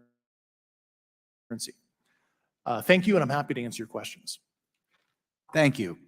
Commander Fravor? Thank you. Thank you, Mr. Chairman, Congressmen, Congresswomen. I want to first thank you for the invitation to speak to the committee on the UAP topic that's been in the news for the past 6 years and seems to be continuing to gain momentum. As you know, my name is David Fravor. I'm a retired commander in the United States Navy. In 2004, I was a commanding officer of Strike Fighter Squadron 41, the world-famous Black Aces. We were attached to Carrier Wing 11, stationed on board the USS Nimitz, and had begun a 2-month workup cycle off the coast of California. On this day, we were scheduled for a 2v2 air-to-air training with the USS Princeton as our control. When we launched off Nimitz, my wingman was joining up. We were told that the training was going to be suspended and we were going to proceed with real-world tasking. As we proceeded to the west, the air controller was counting down the range to an object that we were going to, and we were unaware of what we were going to see when we arrived. The controller had told us that these objects had been observed for over 2 weeks, coming down from over 80,000 feet, rapidly descending to 20,000 feet, hanging out for hours, and then going straight back up. For those who don't realize, above 80,000 feet is space. We arrived at the location at approximately 20,000 feet, and the controller called merge plot, which means that our radar blip was now in the same resolution cell as the contact. As we looked around, we noticed that we saw some whitewater off our right side. It's important to note that the weather on this day was as close to perfect as you could ask for off the coast of San Diego. Clear skies, light winds, calm seas, no whitecaps from waves. So the whitewater stood out in a large blue ocean. All 4 of us, because we were in F-18Fs, so we had pilots and Wizzo in the back seat, looked down a saw a white Tic Tac object with a longitudinal axis pointing north-south and moving very abruptly over the water like a ping pong ball. There were no rotors, no rotor wash, or any sign of visible control surfaces like wings. As we started clockwise towards the object, my Wizzo and I decided to go down and take a closer look with the other aircraft staying in high cover to observe both us and the Tic Tac. We proceeded around the circle about 90 degrees from the start of our descent, and the object suddenly shifted its longitudinal axis, aligned it with my aircraft, and began to climb. We continued down another 270 degrees, nose low, where the Tic Tac, or we considered 270 degrees to where, and we went nose low to where the Tic Tac would have been. Our altitude at this point was about 15,000 feet, and the Tic Tac was about 12,000. As we pulled nose onto the object, within about a half mile of it, it rapidly accelerated in front of us and disappeared. Our wingman, roughly 8,000 feet above us, lost contact also. We immediately turned back to see where the whitewater was at, and it was gone also. So as we started to turn back towards the east, the controller came up and said, "Sir, you're not going to believe this, but that thing is at your cap point, roughly 60 miles away in less than a minute. You can calculate the speed." We returned to Nimitz. We were taking off our gear. We were talking to one of my crews that was getting ready to launch. We mentioned it to him, and they went out and luckily got the video that you see, that 90-second video. What you don't see is the radar tape that was never released, and we don't know where it's at, of the active jamming that the object put on an APG-73 radar, and I can get into modes later if you're interested. What is shocking to us is that the incident was never investigated. None of my crew were ever questioned. Tapes were never taken, and after a couple days, it turned into a great story with friends. It wasn't until 2009 till Jay Stratton had contacted me to investigate. Unbeknownst to all, he was part of the ATIP program in the Pentagon led by Lou Elizondo. And there was an unofficial official report that came out that's now on the internet. Years later, I was contacted by the other pilot, Alex Dietrich, and asked if I'd been contacted, and I said no, but I'm willing to talk. I was contacted by Mr. Elizondo, and we talked for a short period of time, and he said we'd be in contact. A few weeks after that, I was made aware that Lou had left the Pentagon in protest and joined forces with Tom DeLonge, Chris Mellon, Steve Justice, and others to form Two Stars Academy, an organization that pressed the issue with leading industry experts and U.S. government officials. They worked with Leslie Keene, who is present today, Ralph Blumenthal, and Helene Cooper to publish the articles in the New York Times 2017 New York Times, and it removed the stigma on the topic of UFOs, which is why we're here today. Those articles open the door for the government and public that cannot be closed. It has led to an interest from our elected officials who are not focused on little green men, but figuring out where these craft are, where they from, the technology they possess, how do they operate. It also led to the Whistleblower Protection Act and the NDAA. There are multiple witnesses coming forward to say that have firsthand knowledge, and Mr. Grush just covered that. What concerns me is that there's no oversight from our elected officials on anything associated with our government processing or working on craft. Believe it, not from this world. This issue is not a full public disclosure that could undermine national security, but it is about ensuring that our system of checks and balances works across all work done in the government using taxpayer funds. Relative to government programs, even unacknowledged WAVE programs have some level of oversight by the appropriate committee members in the House and Senate. And this work that is said to be occurring from whistleblower testimonies should not be exempt. In closing, I would like to say that the Tic Tac object we engaged in 2004 was far superior to anything that we had on time, have today, or are looking to develop in the next 10 years. If we in fact have programs that possess this technology, it needs to have oversight from those people that the citizens of this great country elected in office to represent what is best for the United States and best for the citizens. I thank you for your time. Thank you very much. Thank you very much. I know it's very difficult for all of you, all you've done in the past to try to illuminate this issue. Calling myself first for some questions. I'm going to start with Mr. Graves. Are pilots that you interact with as part of your organization, do you feel adequately trained and briefed on how to handle encounters with UAPs? No. Right now, military witnesses to UAP have limited options for reporting UAP. But more concerning is that commercial aviation sector has not adapted to the lessons that the military has implemented. The military and Department of Defense has stated that UAP represent a critical aviation safety risk. We have not seen that same language being used in the commercial markets. They are not acknowledging this risk. Okay, what steps do you think you have to be taken to improve a pilot's UAP reporting, be it military or commercial? Right now, we need a system where pilots can report without fear of losing their jobs. There's a fear that the stigma associated with this topic is going to lead to professional repercussions, either through management or perhaps through their yearly physical check. So having a secure system, reducing the stigma, and making this information available through the public is going to reduce the concerns that aircrew have. Could you just give me a little idea of the degree to which reports in the past are not made public right now? Well, I don't think there has been a proper reporting system to gather those reports and thus not report them. So to answer your question, I think there is a dearth of data due to the fact that the reporting has been limited up to this time. Could you tell me why you believe it's kind of to play the devil's advocate, a reason why some of this stuff should not be available to the public? There's certainly some national security concerns when we use our advanced sensors in our tactical jets to be able to identify these objects. However, there's no reason that the objects themselves would be classified. I would be curious to see how the security classification guideline actually spells out the different nuances of how this topic is classified from the perspective of UAP, not national security. I'll give you a follow-up on that. Assuming that there are reasons why not all this should be made public, this has been around for a long period of time. Can any of the three of you think of any reason why anything related to UAPs, say 15 years and back, should not be immediately made public? I think one of it is acknowledging a vulnerability, both from a collection and I'll just say a countermeasure perspective. So it's that we haven't cracked for many years. Yeah. Even say 20 years back. Is there any reason why when you go back that far things shouldn't be made public?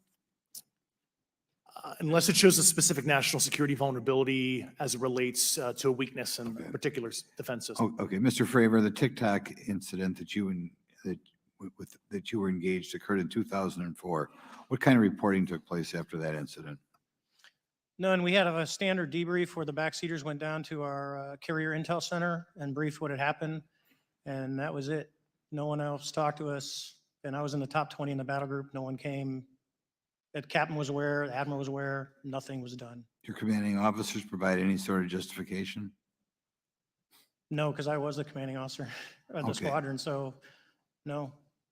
Was this incident the only UAP event that you encountered while you were a pilot? Yes, it was. Okay. This is for any one of you. Based off of each of your experiences and observations, do you believe UAPs pose a potential threat to our national security? Yes, and here's why. the technology that we faced was far superior than anything that we had. And you could put that anywhere. If you had one, you captured one, you reverse engineered it, you got it to work, you're talking something that can go into space, go someplace, drop down in a matter of seconds, do whatever it wants and leave. And there's nothing we can do about it. Nothing. Okay, you two? Well, I would also like to add from a commercial aviation and military aviation perspective, we deal with uncertainty in our operating space as a matter of our professional actions. Identifying friend from foe is very important to us.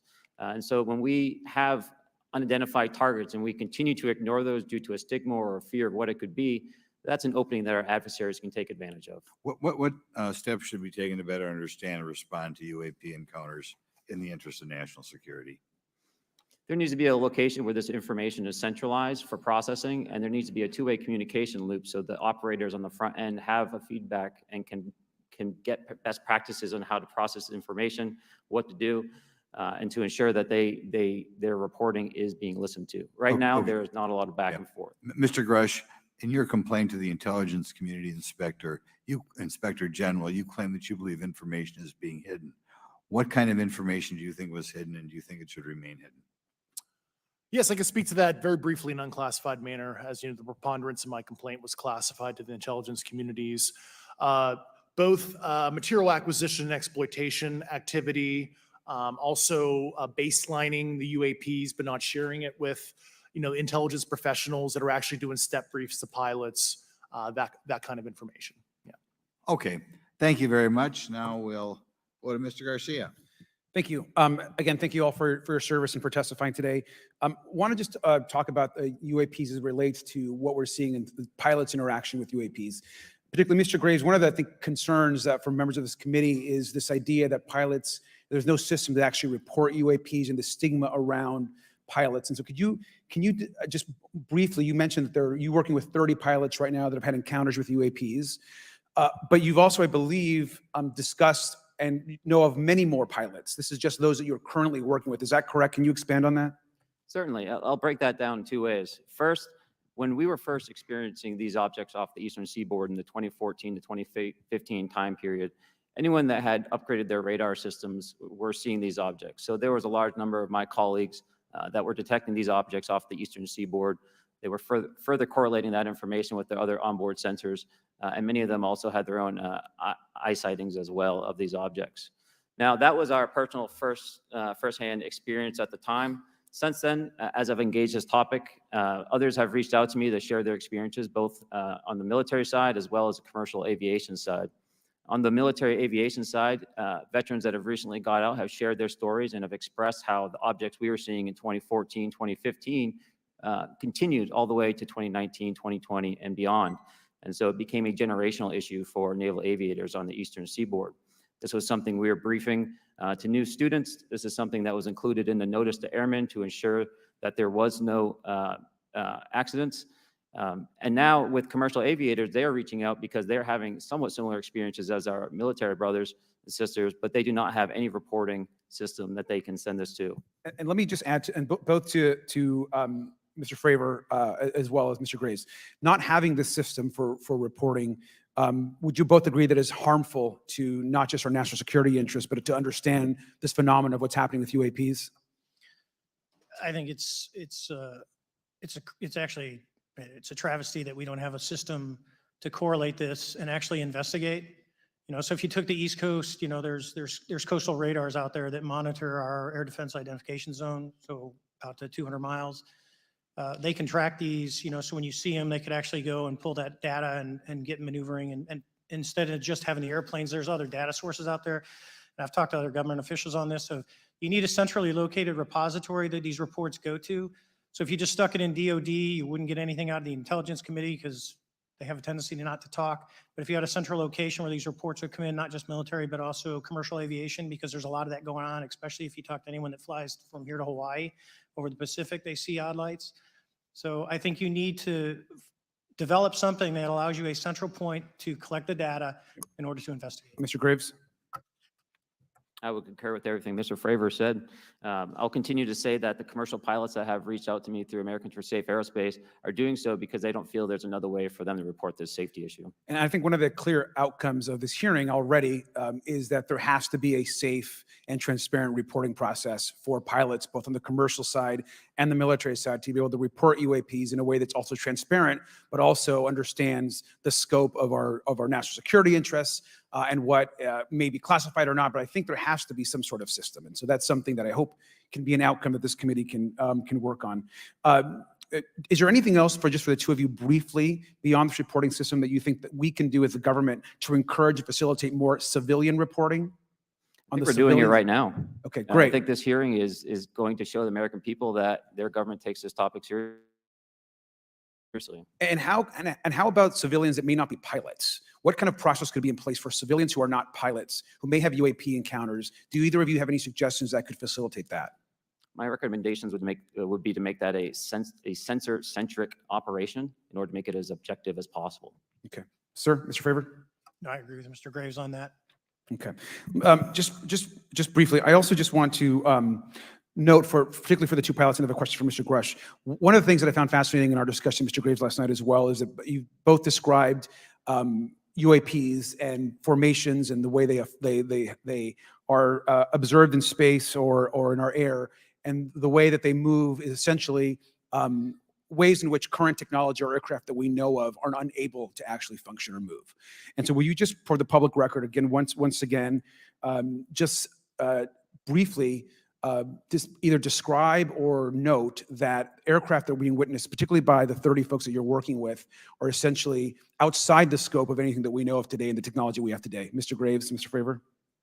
Yes, the objects that are being seen by commercial pilots are performing maneuvers that are unexplainable due to our current understanding of our technology and our capabilities as a country. And that applies for the military as well. Mr. Fravor? Yeah, I concur with that. We have nothing that can stop in midair and go the other direction, nor do we have anything that can, like in our situation, come down from space, hang out for 3 hours and go back up. Thank you. My last question, and sometimes I know that you have also said some of these answers in the past, but we're trying to get them on the public record as well, which is really important. Mr. Grush, finally, do you believe that our government is in possession of UAPs? Absolutely, based on interviewing over 40 witnesses over 4 years. And where? I know the exact locations, and those locations were provided to the Inspector General, and some of which to the intelligence committees. I actually had the people with the firsthand knowledge provide a protected disclosure to the Inspector General. Thank you. And Mr. Chairman, I would just say that I think that these questions are important questions, and I look forward to being involved in the process to get those answered. I know there'll be a lot of questions from the committee members, so I yield back. Thank you. We'll go to Mr. Burchett himself. Thank you, Mr. Chairman. Thank you, Mr. Garcia. I would like to have you on my legislation to do just that on the reporting, and we'll get together on that. Maybe you can be my co-sponsor on that. That'd be really cool. Thank you for those great questions. Mr. Graves, again, I'd like to know, how do you know that these were not our aircraft? Some of the behaviors that we saw in a working area, we would see these objects being at 0.0 Mach, that's 0 airspeed, over certain pieces of the ground. So what that means, just like a river, if you throw a bobber in, it's going to float downstream. These objects were staying completely stationary in Category 4 hurricane winds.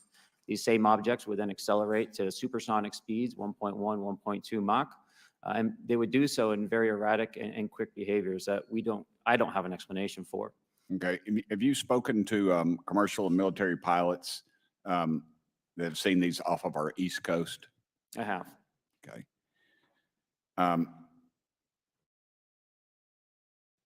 Mr. Fravor, I noticed that in the Tic Tac video, it's Tic Tac like the candy, not Tic Tac like the Chinese Communist app. That's correct. Yes, sir. I just want to make that because my daughter corrected me on that and called me a boomer and said, "Hey, boomer." And I said, "No, baby, it's Tic Tac like the candy. You're going to have to just look it up."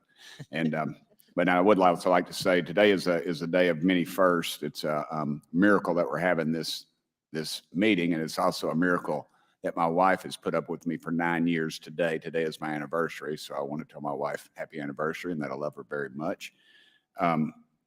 As she likes to say, this 9 years have been the best 2 years of her life. So Thank you. Mr. Fravor, what astonished you the most about the flight capabilities of these Tic Tac, very briefly? The performance, absolute performance. It was, And you're not aware of any other objects that anybody in the world has, in this world, that has those capabilities? no, I think it's far beyond actually our material science that we currently possess.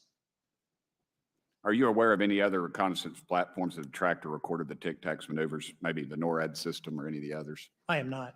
Okay. Mr. Grush, thank you for being here, brother. Thank you all very much. Have you faced any retaliation or reprisals for any of your testimony or anything on these lines? Yeah, I have to be careful what I say in detail because there is an open whistleblower reprisal investigation on my behalf, and I don't want to compromise that investigation by providing anything that may help provide somebody information. But it was very brutal and very unfortunate, some of the tactics they used to hurt me both professionally and personally, to be quite frank. Yeah. It's very unfortunate, as they say, when you're over the target, that's when they do the most firing at you. Do you have any personal knowledge of people who have been harmed or injured in efforts to cover up or conceal these extraterrestrial technology? Yes. Personally. Have anyone been murdered that you would think, that you know of or have heard of, I guess? I have to be careful asking that question. I directed people with that knowledge to the appropriate authorities.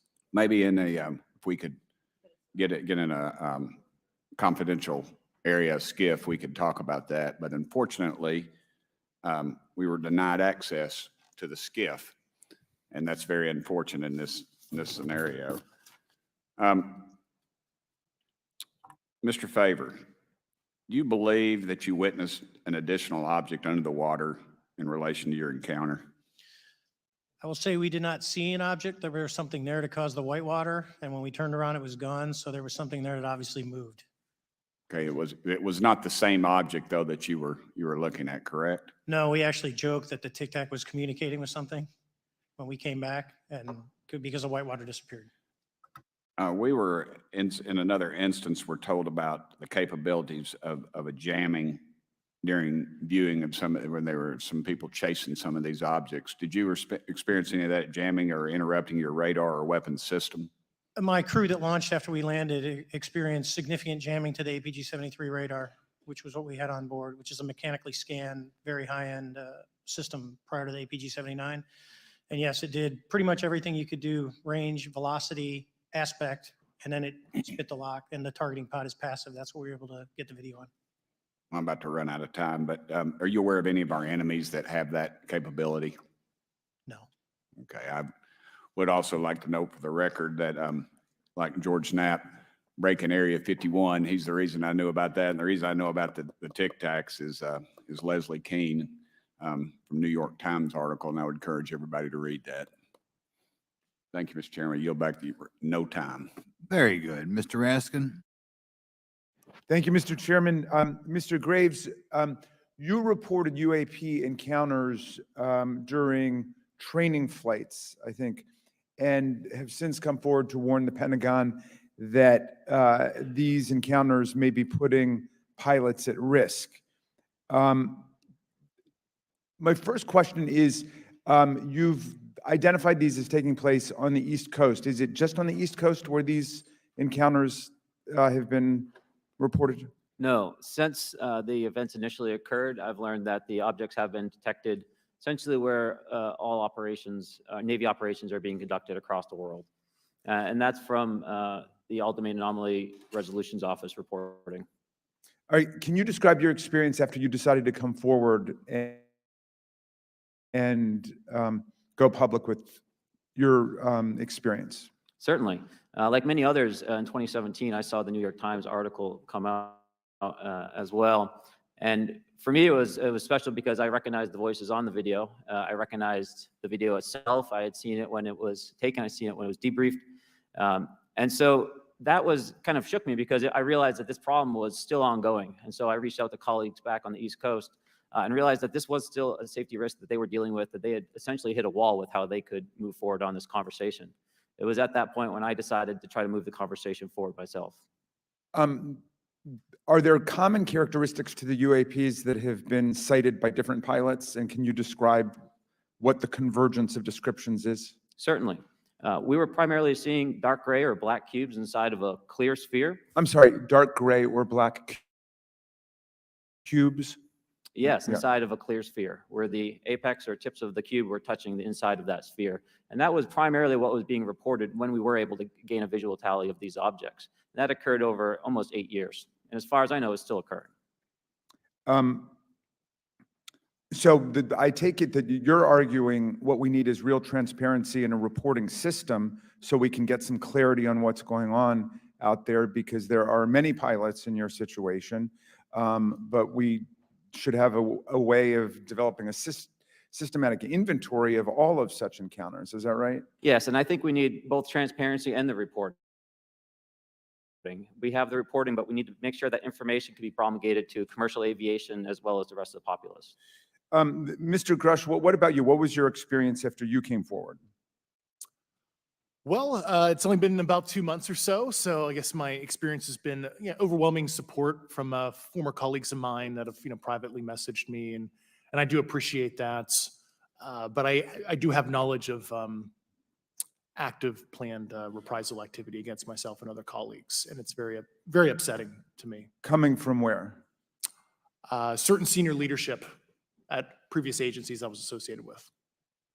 And that's all I'll say publicly, but I can provide more details in a closed environment. Okay. Well, I hope you understand that there would be bipartisan rejection of any attempt to vilify, demonize, or engage in other reprisals against our witnesses and people who are telling the truth from their perspective. Yeah, there were certain colleagues of mine that were brutally administratively attacked, and it actually makes me very upset as a leader to see that happen to other coworkers and actually superiors of mine over the last 3 years. How do you account for that response? That seems like a bizarre response. I call it administrative terrorism. That's their quiver, their tool in the toolbox to silence people, especially the career government service cares about their career, cares about their clearance, their reputation to climb the ladder. And when you threaten that career path, a lot of people back off. But I'm here to represent those people. So, Mr. Fravor, what about you? What has your experience been since you've come forward with your perspective on this? Actually, I've been treated very well. And the 6 people that were involved, myself included, all of them have or will be retiring from the military as 05s or 06s. And all my friends that are very senior, 3 and 4 stars, I've talked to them. They believe, they understand there's a problem, but no, I was actually treated really well. And what is your general interpretation of these phenomena, or what is your current thinking of trying to make sense of them? Well, I'll say, I'm not like a UFO fanatic. It's not me, but I will tell you that what we saw with 4 sets of eyes over a 5-minute period, still, we have nothing close to it. It was amazing to see. I told my buddy I wanted to fly it, but yeah, it's just an incredible technology. All right, Mr. Chairman, thank you very much. I'll yield back to you. Thanks. On to Ms. Luna. Mr. Grush, in speaking to you yesterday, I just wanted to follow up on Representative Raskin's questions. In the last couple of years, have you had incidences that have caused you to be in fear for your life for addressing these issues? Yes, personally. Okay. Yeah. I just want everyone to note that he's coming forward in fear of his life. To put in perspective, if they were really not scared about this information coming out, why would someone be intimidated like that? To your knowledge, are NHIs working with adversarial foreign governments in either technology exchange programs or back engineering programs? I don't have data on that. I'm not sure. Have you heard or you had people come forward to present that evidence? Not that particular evidence that you just espoused. Okay, on the 19th of April, Dr. Kirkpatrick, head of AARO, had said that he did not find any evidence of UAPs. You also stated that you had, in your interview, that you had briefed him on information that you were uncovering, but that he did not follow up with you. Were the items that you divulged to him pertinent to national security? Yes, him and I had a classified conversation in April 2022 before he took over AARO in July 2022, and I provided him some concerns I had. Do you know why he might not have followed up with you? Unfortunately, I cannot read his mind. I wish he did. I was happy to give sage counsel to him on where to look when he took the helm of AARO. Okay, and then my last question for you before I move to Mr. Graves is you received prior approval from the Defense Department to speak on certain issues, correct? Correct, through DOPSR, DoD Pre-Publication and Security Review. And I just want to remind the public, they're just looking from a security perspective. These are my own personal views and opinions, not the department's. Okay, I'm asking that though mainly because I think that there are many people that would like to discredit you. So it does bring a certain amount of credibility to your testimony. I'm required by law to do that as a former intelligence officer, or I go to jail for revealing classified information. Yeah, we don't want you to go to jail. My next question would actually be for Mr. Graves. Can you please explain to me in detail the event that occurred at Vandenberg Air Force Base? Certainly. In the 2003 timeframe, a large group of Boeing contractors were operating near one of the launch facilities at Vandenberg Air Force Base when they observed a very large 100-yard sided red square approach the base from the ocean and hover at low altitude over one of the launch facilities. This object remained for about 45 seconds or so before darting off over the mountains. There was a similar event within 24 hours later in the evening. This was a morning event, I believe 8:45 in the morning. Later in the evening, post-sunset, there were reports of other sightings on base, including some aggressive behaviors. These objects were approaching some of the security guards at rapid speeds before darting off. And this is information that was received through one of the witnesses that have approached me at Americans for Safe Aerospace. Was this documented in any official form, whether it was a police blotter? Yes, they had official documentation and records from the event that the witness held over the years. And I'm not going to ask you to do it right now for time reasons, but you'd be able to sketch what was witnessed, correct? And have you seen that before on any other equipment and/or during your flight time? I have not seen what they've described. This object was estimated to be almost the size of a football field, and I have not seen anything personally that large. Okay, and then another question on follow-up referencing the gimbal video go fast incident. Can you just clarify, because to our understanding, the footage was actually cut off at a certain point, but what happens at the end of that video, just for those Americans specifically there that are wanting to know about the rest of that footage? Certainly. There was some uncertainty or instability with the object. It seemed to rock a bit, and that's the last I had seen of the video. Much of the data that I would recommend be analyzed would consist of radar data that would provide precise kinematics on the object, as well as the fleet of objects that were operating nearby. Okay, and follow-up in regards to the reporting procedures that Mr. Garcia had addressed on, as well as Representative Burchett, with the FAA, to your understanding, pilots that are seeing this, commercial airline pilots, are they receiving cease and desist letters from corporations for coming forward with information in regards to safety for potential airline passengers? I have been made privy to conversations with commercial aviators who have received cease and desist orders. So the American public should know that corporations are putting their own reputations on the basic, not the line, but ahead of the safety of the American people. And I think, would you agree with that statement? It appears so. Okay. And I guess this would be my last, I'm out of time. I yield. I'll be back. Good. Mr. Moskowitz. Thank you, Mr. Chairman. Gentlemen, let's talk about the laws of physics for a second. Mr. Graves and Commander Fravor, I heard you talk about speed. When those objects broke the sound barrier, did they make a sonic boom?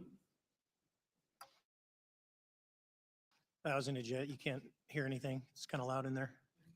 Yeah, you're not able to actually personally tell within the vehicle. I will say the objects that we were seeing, they were spherical, and they were observed up to Mach 2, which is a very non-aerodynamic shape. What about G-forces? Let's talk about G-forces of those vehicles. Could a human survive those G-forces with known technology today? No. No, not for the acceleration rates that we observed. Okay. What about what they look like? How close did you get? Did you see a seam or a rivet or a section? And what I mean is, obviously, the jets you're flying have all those things. Did these objects have those? Do you want to go ahead? I didn't have the detail to be able to tell that. So we got within a half mile of Tic Tac, which people say that's pretty far, but in airplanes, that's actually relatively close. No, it was perfectly white, smooth, no windows. Although when we did take the original FLIR video that is out there, when you put it on a big screen, it actually had two little objects that came out of the bottom of it. But other than that, no windows, no seams, no nothing.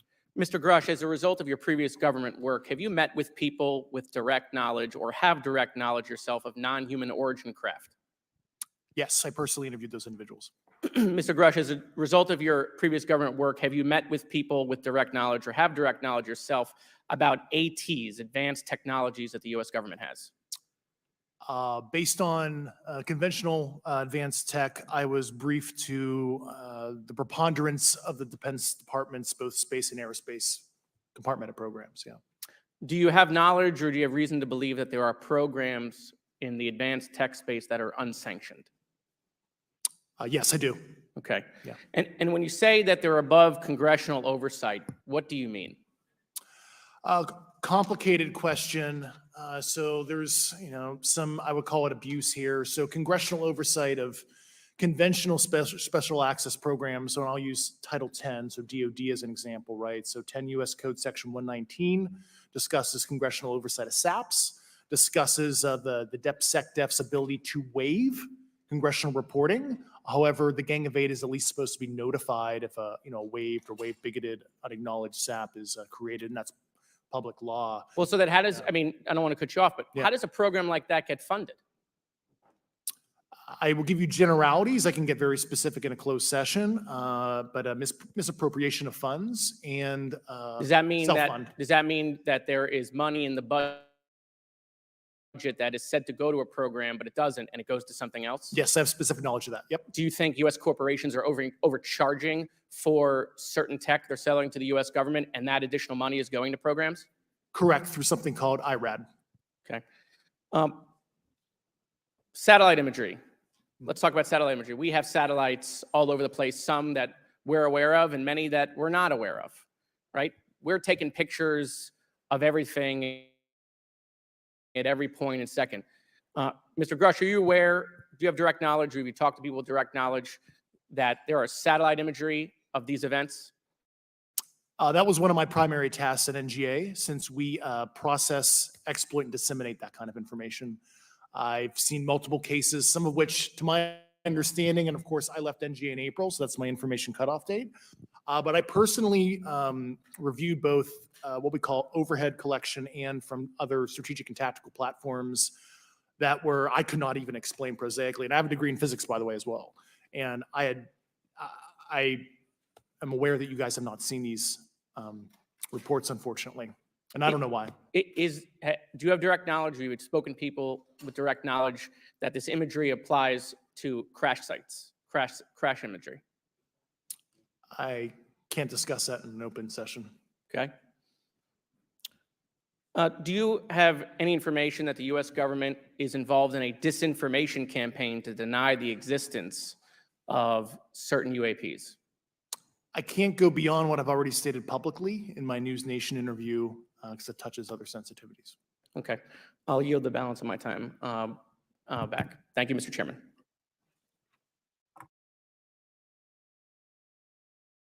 Ms. Fox? Thank you, Mr. Chairman, and I thank our witnesses for being here today.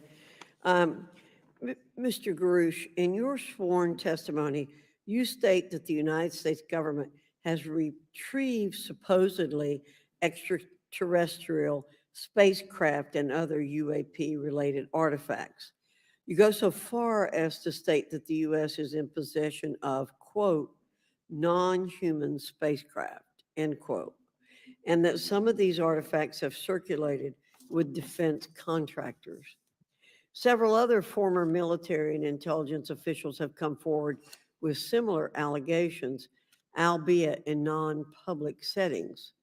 However, Dr. Sean Kirkpatrick, the director of AARO, previously testified before Congress that there has been, and I quote, no credible evidence thus far of extraterrestrial activity or of, quote, off-world technology brought to the attention of the office. To your knowledge, is that statement correct? It's not accurate. I believe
Dr. Kirkpatrick mentioned he had about 30 individuals that have come to AARO thus far.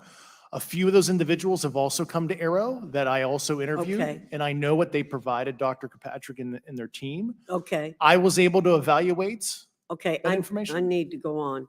Sure. But my understanding that his statement is accurate, came from a direct quote. And this contradiction is a perfect example of why we need to inject transparency into our government. And for another example, look no further than the pitiful response to the Chinese spy balloon debacle earlier this year. You may remember the mass confusion that ensued when the balloon was first spotted over Montana, 4 days after it first entered U.S. airspace over Alaska. The Biden administration's initial inability to address the object grew into a continuous series of embarrassments. After news of the balloon reached the mainstream media, we were assured that the balloon posed no threat to our security. However, after the balloon was allowed to transit the entire continental United States, fighter jets were scrambled off the coast of South Carolina to shoot it down. This flip-flopping and obfuscation caused needless confusion, fear, and panic across the country. It's my hope, Mr. Chairman, that this sort of confusion will not be repeated. We should investigate the extent to which elements of our government possess or do not possess information that is of critical value to the American people. We owe it to the citizens of this nation to make sure that our government is transparent and accountable. We must make sure that our government provides answers, and Congress must do its duty to solicit those answers. With that, Mr. Chairman, I yield back. Yeah, Mr. Frost. Thank you, Mr. Chairman. In 2022, NASA announced that it was commissioning an independent study team to examine UAPs. The NASA team is comprised of scientists across different fields, as well as former astronauts and pilots. In May, the independent study team held its first public meeting which included the perspectives from NASA senior leaders, as well as perspectives from the Department of Defense and intelligence agencies. The NASA study team is also expected to release its first report pretty soon, and I think it's safe to say that we all eagerly await its results. Mr. Graves, how might NASA's research influence the commercial industry regarding safety in UAP? I think NASA has a big role to play as far as commercial aviation safety, and it's one of their original charges as an organization. One of the recommendations that have been put forward is to utilize their existing aviation safety reporting system to serve as a short-term fill and trusted platform for pilots that want to report on UAP. It also has built-in analytics capability and is funded by Congress.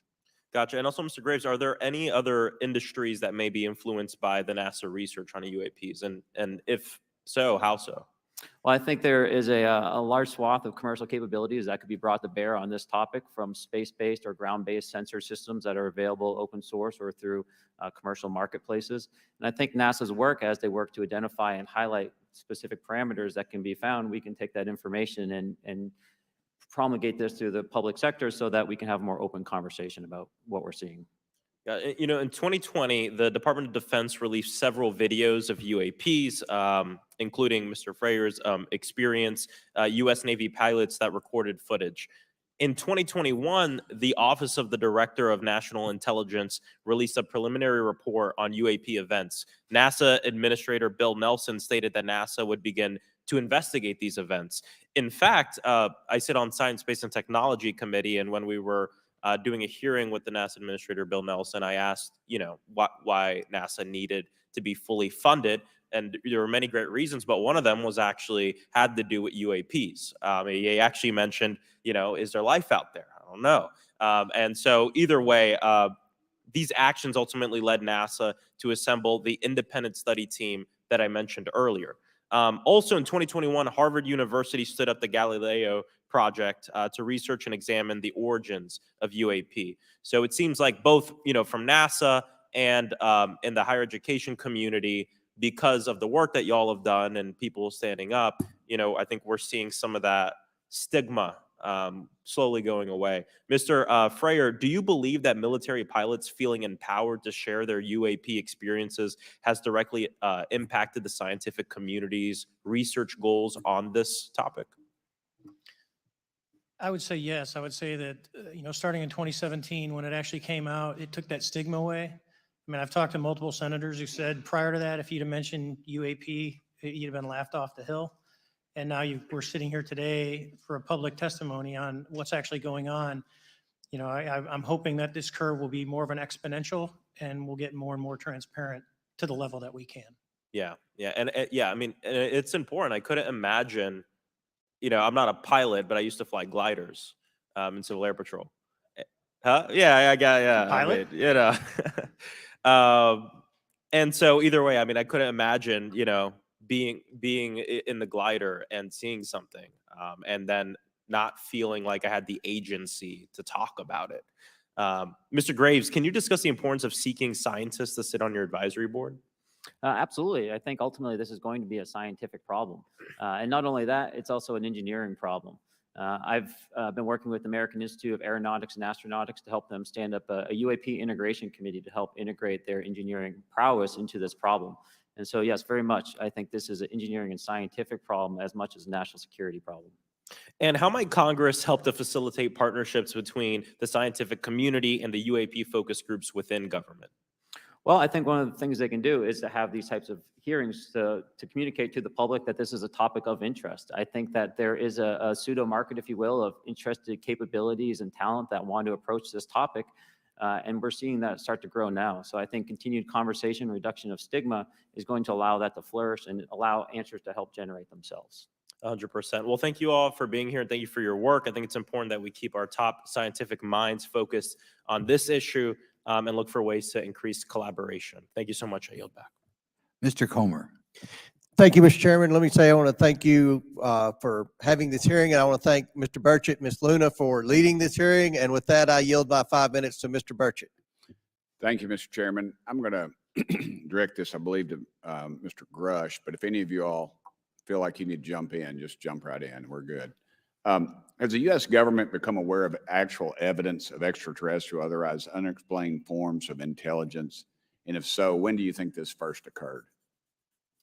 I like to use the term non-human. I don't like to denote origin. Keeps the aperture open, both scientifically. Certainly, like I've discussed publicly previously, 1930s. Okay.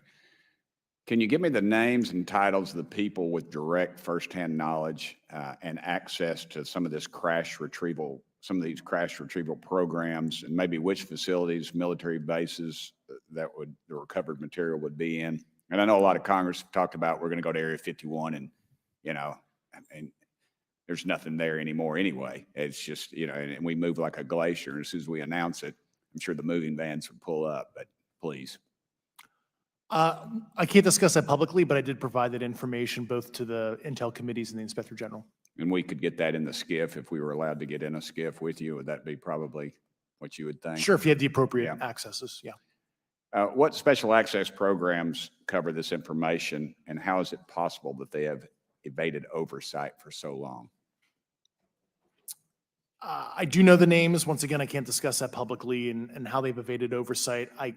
In a closed setting, I could tell you the specific tradecraft used. All right.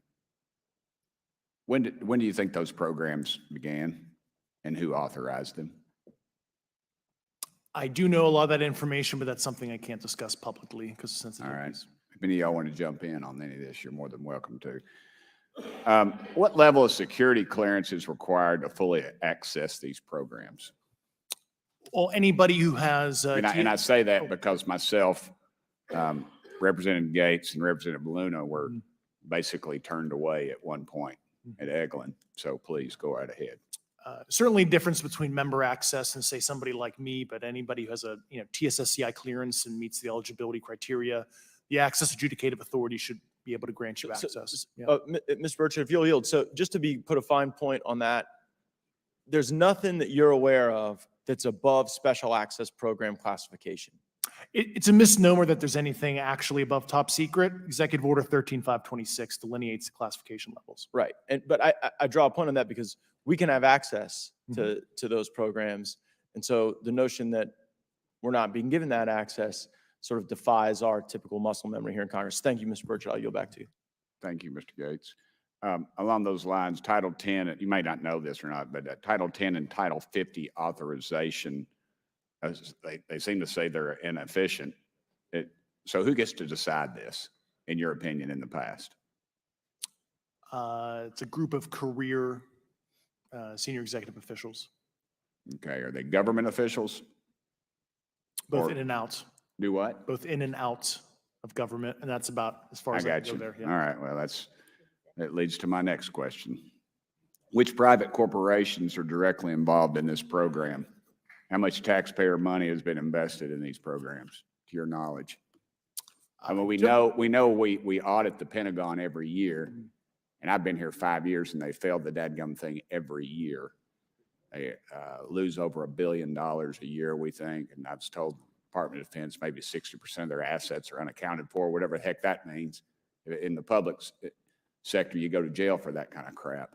So tell me. Yeah, I know when I'm $1 off of my DTS travel voucher, I get hammered, but it seems like it doesn't work the other way. If you sell over if you sell over $600 worth of stuff on eBay, now you get a call from the IRS. So please, what corporations? Yeah, I don't know the specific metrics towards the end of your question. The specific corporations I did provide to the committees in specific divisions, and I spent 11 and a half hours with both Intel committees. So. Okay, has there been an active U.S. government disinformation campaign to deny the existence of unidentified aerial phenomena? And if so, why? I can't go beyond what I've already espoused publicly about that.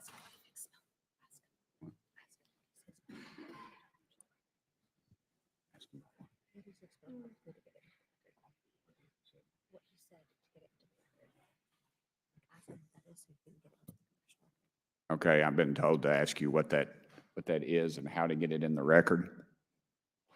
What have you stated publicly in your interviews for the congressional record?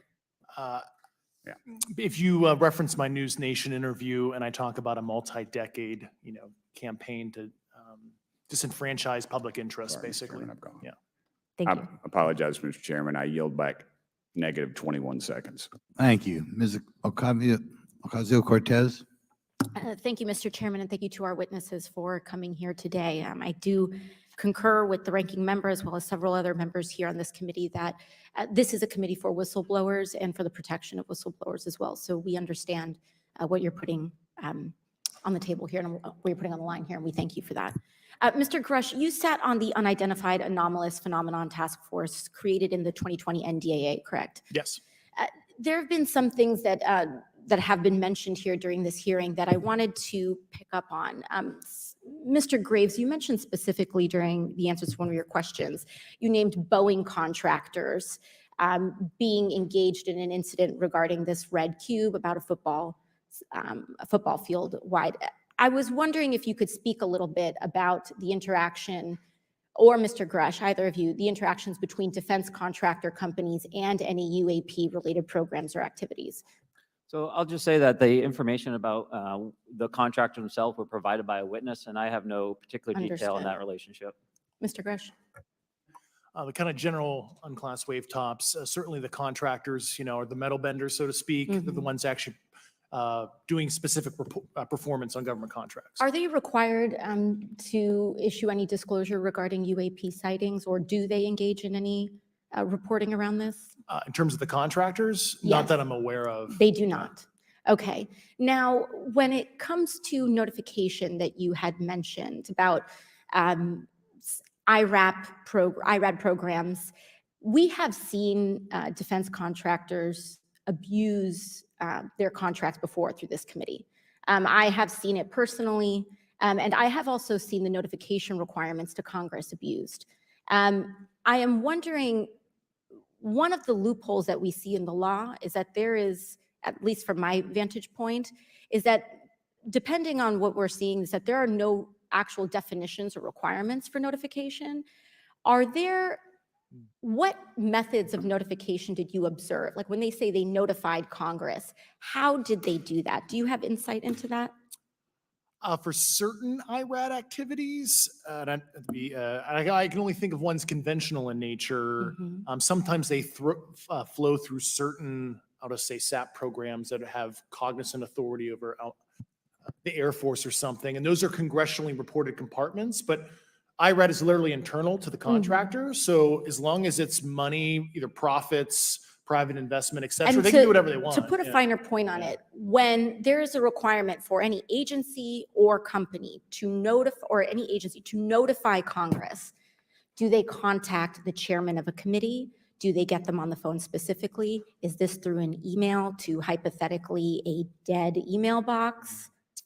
A lot of it comes through what they call the PPR, Periodic Program Review Process. If it's a SAP or Controlled Access Program Equity, and then those go to the specific committees, whether it be the SAS, CASC, HISI. Thank you. I apologize. I just, my time is limited. Mr. Graves, one of your main concerns is that the FAA currently does not have an official process to receive reports of UAP from pilots or others, correct? Correct. And in your experience, what data should the AARO program prioritize for potential collection? We have, location, date, time, but are there other specific characteristics that should be included in these reports? Certainly. I think that there's two categories that would be important. One would be kinematics and understanding the specifics of how the vehicle or objects are moving. And the second would be a more zoomed out approach of being able to look at origin and destination before the incident, as well as getting a better contextual understanding of how these objects are interacting with each other. Thank you. Now, because I only have a minute left, I apologize, we only have 5 minutes today, but for the record, if you were me, where would you look? Titles, programs, departments, regions, if you could just name anything. And I put that as an open question to the three of you. I'd be happy to give you that in a closed environment. I can tell you specifically. Thank you. Commander Fravor? And I would say, and I've told people that you have to know where to look. They're not going to divulge it to you because of the classification levels. But if you know where to look and who to talk to, which is exactly what Mr. Grush can point you, then you have them. Okay. Mr. Graves? I was an operator, so I was depending on folks like Mr. Grush to do that homework. Okay. Thank you very much. I yield back to the chair. Mr. Biggs? Thanks, Mr. Chairman. I thank the witnesses for being here today. I'm over here. Thank you so much for being here. I want to get into specifics here, and the reason I'm going to go this way is because you've talked a bit about what I would call misdirection by official U.S. government with regard to UAPs, right? And so I'm going to get to that in a second. But last week, White House NSC spokesman John Kirby stated that UAPs are having an impact on our training ranges and need to be treated as a legitimate issue. Do you concur with the statements? That's for each of you. Yes. Yes. Yes. Okay. Now, having said that, I'm going to take you to specific instances around the Phoenix Valley, because that's where I live. In '97, we had the famous Phoenix Light case. I don't know if any of you are familiar with that. There were two things that went along with that, and the explanation was military training range off Luke and the Barry Goldwater Range. Do you know anything different other than the official explanation of those lights?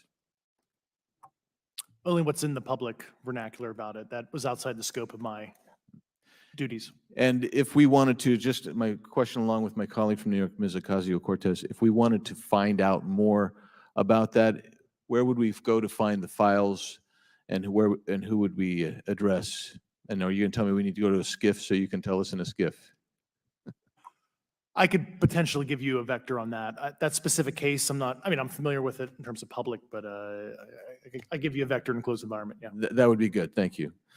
So if it's true that UAPs are having an impact on training ranges, and this administration considers it to be a legitimate issue, what steps can Congress take to address training range impacts? And I say that having two very large training ranges in my state. And so we'll start with Mr. Graves and going down the panel.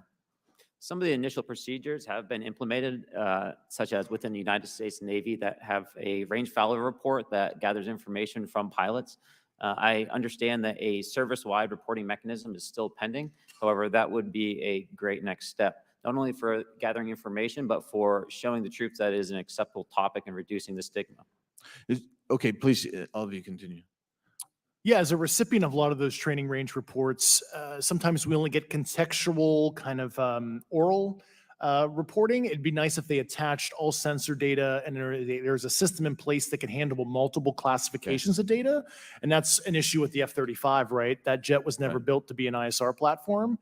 And it's a pain in the, we'll just say butt, to get that data off. So, yeah. Great, thank you.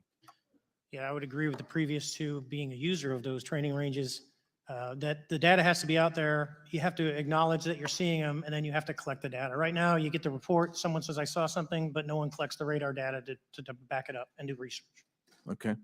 Do you believe that the 2019 classification guidelines for UAPs interferes with the federal government's ability to be transparent with the American people?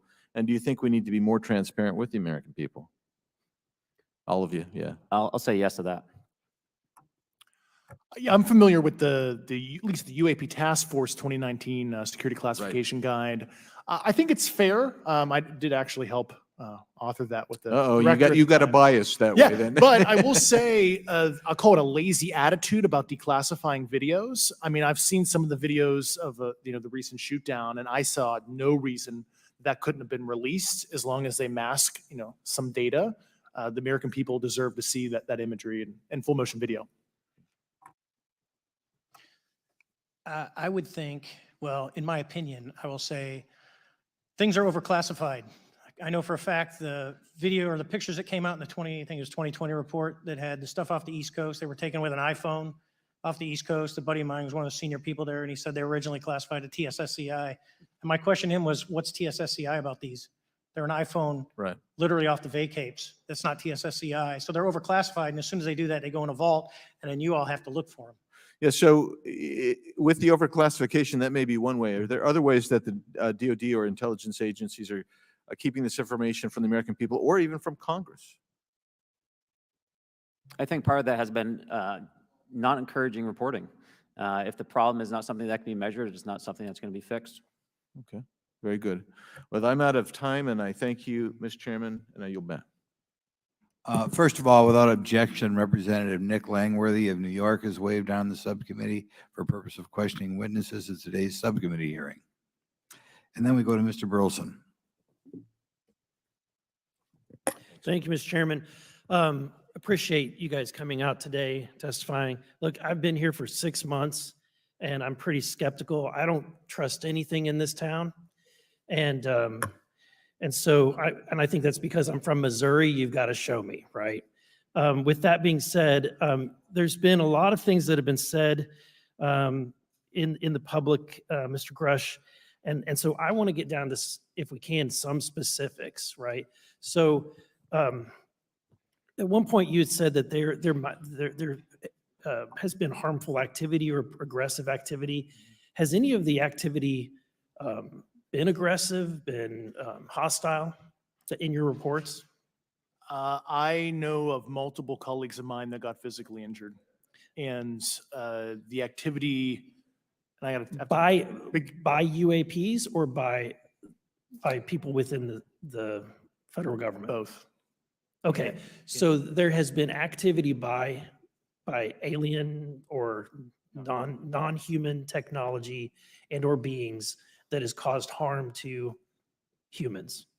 I can't get into the specifics in an open environment, but at least the activity that I personally witnessed, and I have to be very careful here because they tell you never to acknowledge tradecraft, right? So what I personally witnessed, myself and my wife, was very disturbing. Okay. One of my constituents actually sent this next question, and I figured I'd ask it since I had the same thought. You've said that the U.S. has intact spacecraft. You said that the government has alien bodies or alien species.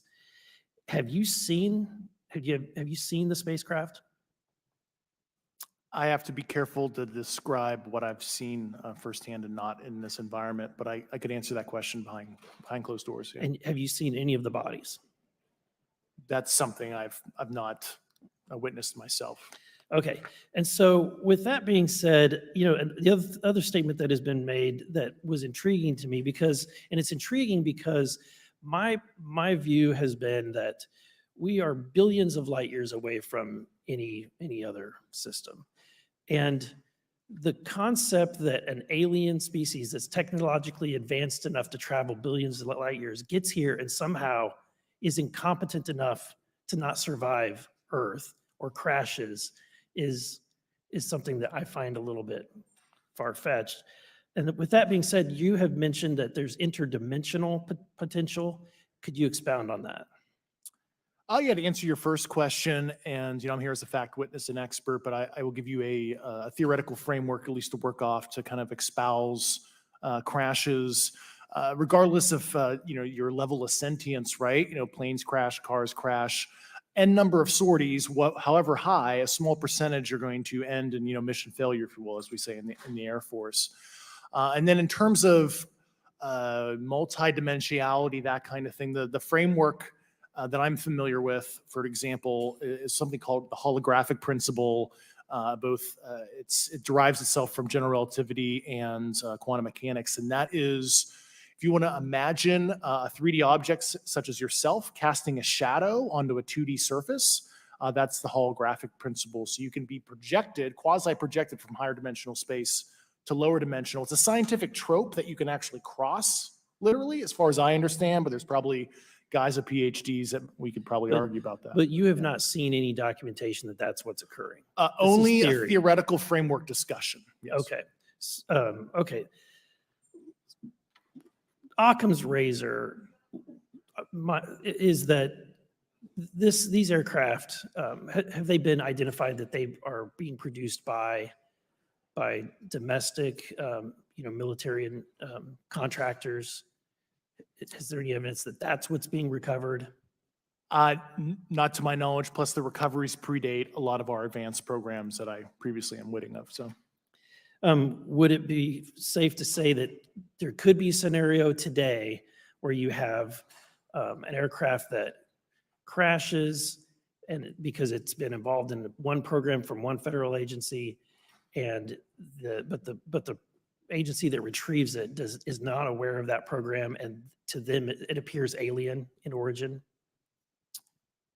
I mean, that's a hypothetical situation. I'm not aware of any historical situation that would match that you described. So You're not aware, it has not happened that you're aware of. that I'm aware of. Thank you, Mr. Chairman. I yield back.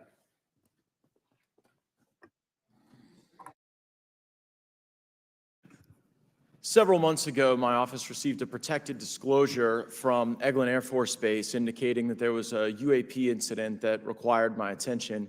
I sought a briefing regarding that episode and brought with me Congressman Burchett and Congresswoman Luna. We asked to see any of the evidence that had been taken by flight crew in this endeavor and to observe any radar signature as well as to meet with the flight crew. We were not afforded access to all of the flight crew. And initially, we were not afforded access to images and to radar. Thereafter, we had a bit of a discussion about how authorities flow in the United States of America, and we did see the image. And we did meet with one member of the flight crew who took the image. The image was of something that I am not able to attach to any human capability, either from the United States or from any of our adversaries. And I'm somewhat informed on the matter, having served on the Armed Services Committee for 7 years, having served on the committee that oversees DARPA and advanced technologies for several years. When we spoke with the flight crew, and when he showed us the photo that he'd taken, I asked why the video wasn't engaged, why we didn't have a FLIR system that worked. Here's what he said. They were out on a test mission that day over the Gulf of Mexico. And when you're on a test mission, you're supposed to have clear airspace. Not supposed to be anything that shows up. And they saw a sequence of 4 craft in a clear diamond formation for which there is a radar sequence that I alone have observed in the United States Congress. One of the pilots goes to check out that diamond formation and sees a large floating, what I can only describe as an orb. Again, like I said, not of any human capability that I'm aware of. And when he approached, he said that his radar went down. He said that his FLIR system malfunctioned and that he had to manually take this image from one of the lenses, and it was not automated in collection as you would typically see in a test mission. So I guess I'll start with Commander Fravor. How should we think about the fact that this craft that was approached by our pilot had the capability of disarming a number of the sensor and collection systems on that craft? Well, I think this goes to that national security side, and you can go back through history of things showing up at certain areas and disabling our capabilities, which is disheartening. And for us, I mean, like I said, it completely disabled the radar on the aircraft when it tried to do it. And the only way we could see it is passively, which is how he got that image. So I think that's a concern on what are these doing, not only how do they operate, but their capabilities inside to do things like this. And how should we think about 4 craft moving in a very clear formation, equidistant from one another, in a diamond, in all of the phenomenon, perhaps, Mr. Grave, that you've analyzed? Have we ever seen multiple craft in a single formation? I have one particular case, and that was during the gimbal incident. The recording on the AT FLIR system shows a single object that rotates. You hear the pilots refer to a fleet of objects that is not visible on the FLIR system. And that was something that I witnessed during the debrief as part of the radar data on the situational awareness page. I would like to add, however, Congressman, there's a small bit of anger, I would say. I would feel that those pilots are still facing that difficulty in reporting this topic, and they don't have the tools to be able to mitigate this issue. It just goes to show how serious this is and why this is such an important issue for our pilots and for our nation. It was stated explicitly to me by these test pilots that if you have a UAP experience, the best thing you can do for your career is forget it and not tell anyone. Because any type of reporting, either above the surface or below the surface, does have a perceived consequence to these people. And that is a culture we must change if we want to get to the truth. Mr. Chairman, I would observe that perhaps as we move forward from this hearing, there are some obvious next steps. Every person watching this knows that we need to meet with Mr. Grush in a secure, compartmentalized facility so that we can get fulsome answers that do not put him in jeopardy and that give us the information we need. Second, I would suggest that the radar images that were collected of this formation of craft out of Eglin Air Force Base, and specifically the actual image taken by the actual flight crew that we can actually validate, be provided to the committee, subpoenaed if necessary, so that we're able to track how to get this type of reporting and analysis done in a more fulsome way. That would be my recommendation, humbly, as a guest here of the Fine Oversight Committee. I yield back. Ms. Mace? Thank you, Mr. Chairman, and good morning to our witnesses who are testifying today. I want to thank each of you for being here to discuss a topic of grave importance to our national security. Earlier this year, a Chinese spy balloon was shot down off the coast of my home state of South Carolina. Since the Roswell incident in 1947, many Americans have wondered about the dangers of unknown objects crisscrossing our skies. Whether these are UAPs or weather phenomena, advanced technology from American allied or enemy forces, or something more out of this world.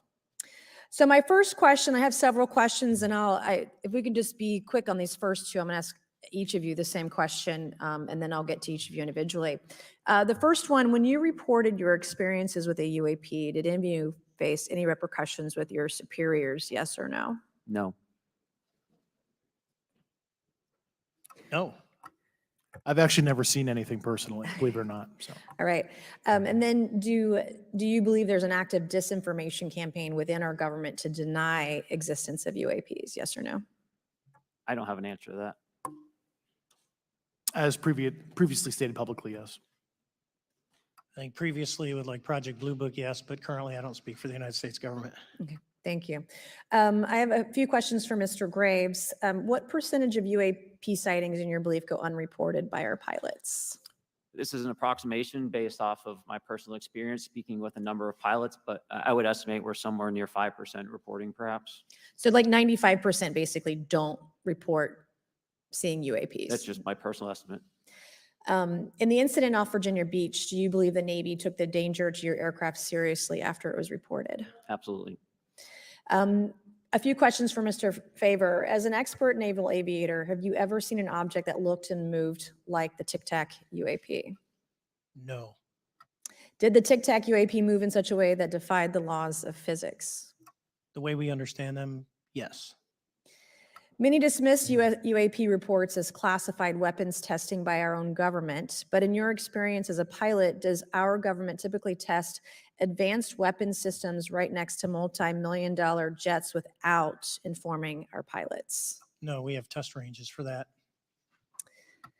It took over 15 years for your encounter with the Tic Tac to be declassified. Do you feel there was a good reason to prevent lawmakers from having access to this footage? No, I just think it was ignored when it happened and it just sat somewhere in a file, never got reported. In a drawer. It happens a lot up here. Shocker. Mr. Grush, a couple of questions for you too, sir, this morning.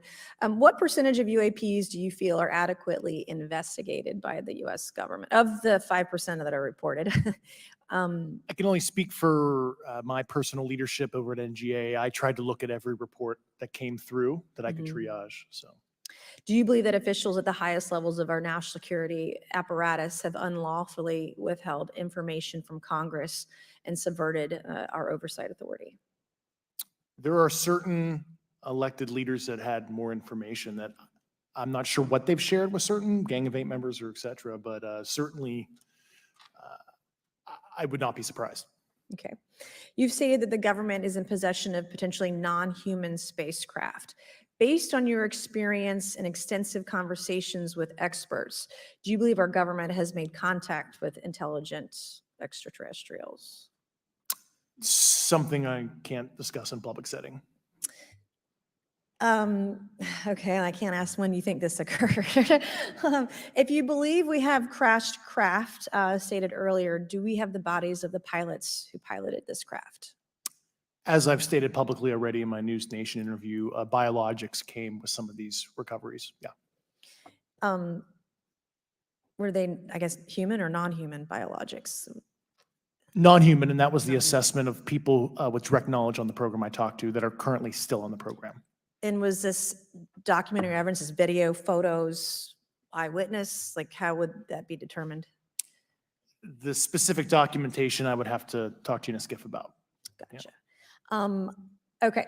So, and you may or may not be able to answer my last question, and maybe we get into a skiff at the next hearing that we have, but who in the government, either what agency, sub-agency, what contractors, who should be called into the next hearing about UAPs, either in a public setting or even in a private setting? And you probably can't name names, but what agencies or organizations, contractors, et cetera, do we need to call in to get these questions answered, whether it's about funding, what programs are happening, and what's out there? I can give you a specific cooperative and hostile witness list of specific individuals that were in those. And how soon can we get that list? I'm happy to provide that to you after the hearing. Super. Thank you. And I yield back. Okay, now we have Mr. Langworthy. Is he here? Okay. Thank you There very he is. much. I'd like to thank all of the witnesses for being here today to discuss this very unique topic. And I'd like to jump right into my questions, if you don't mind.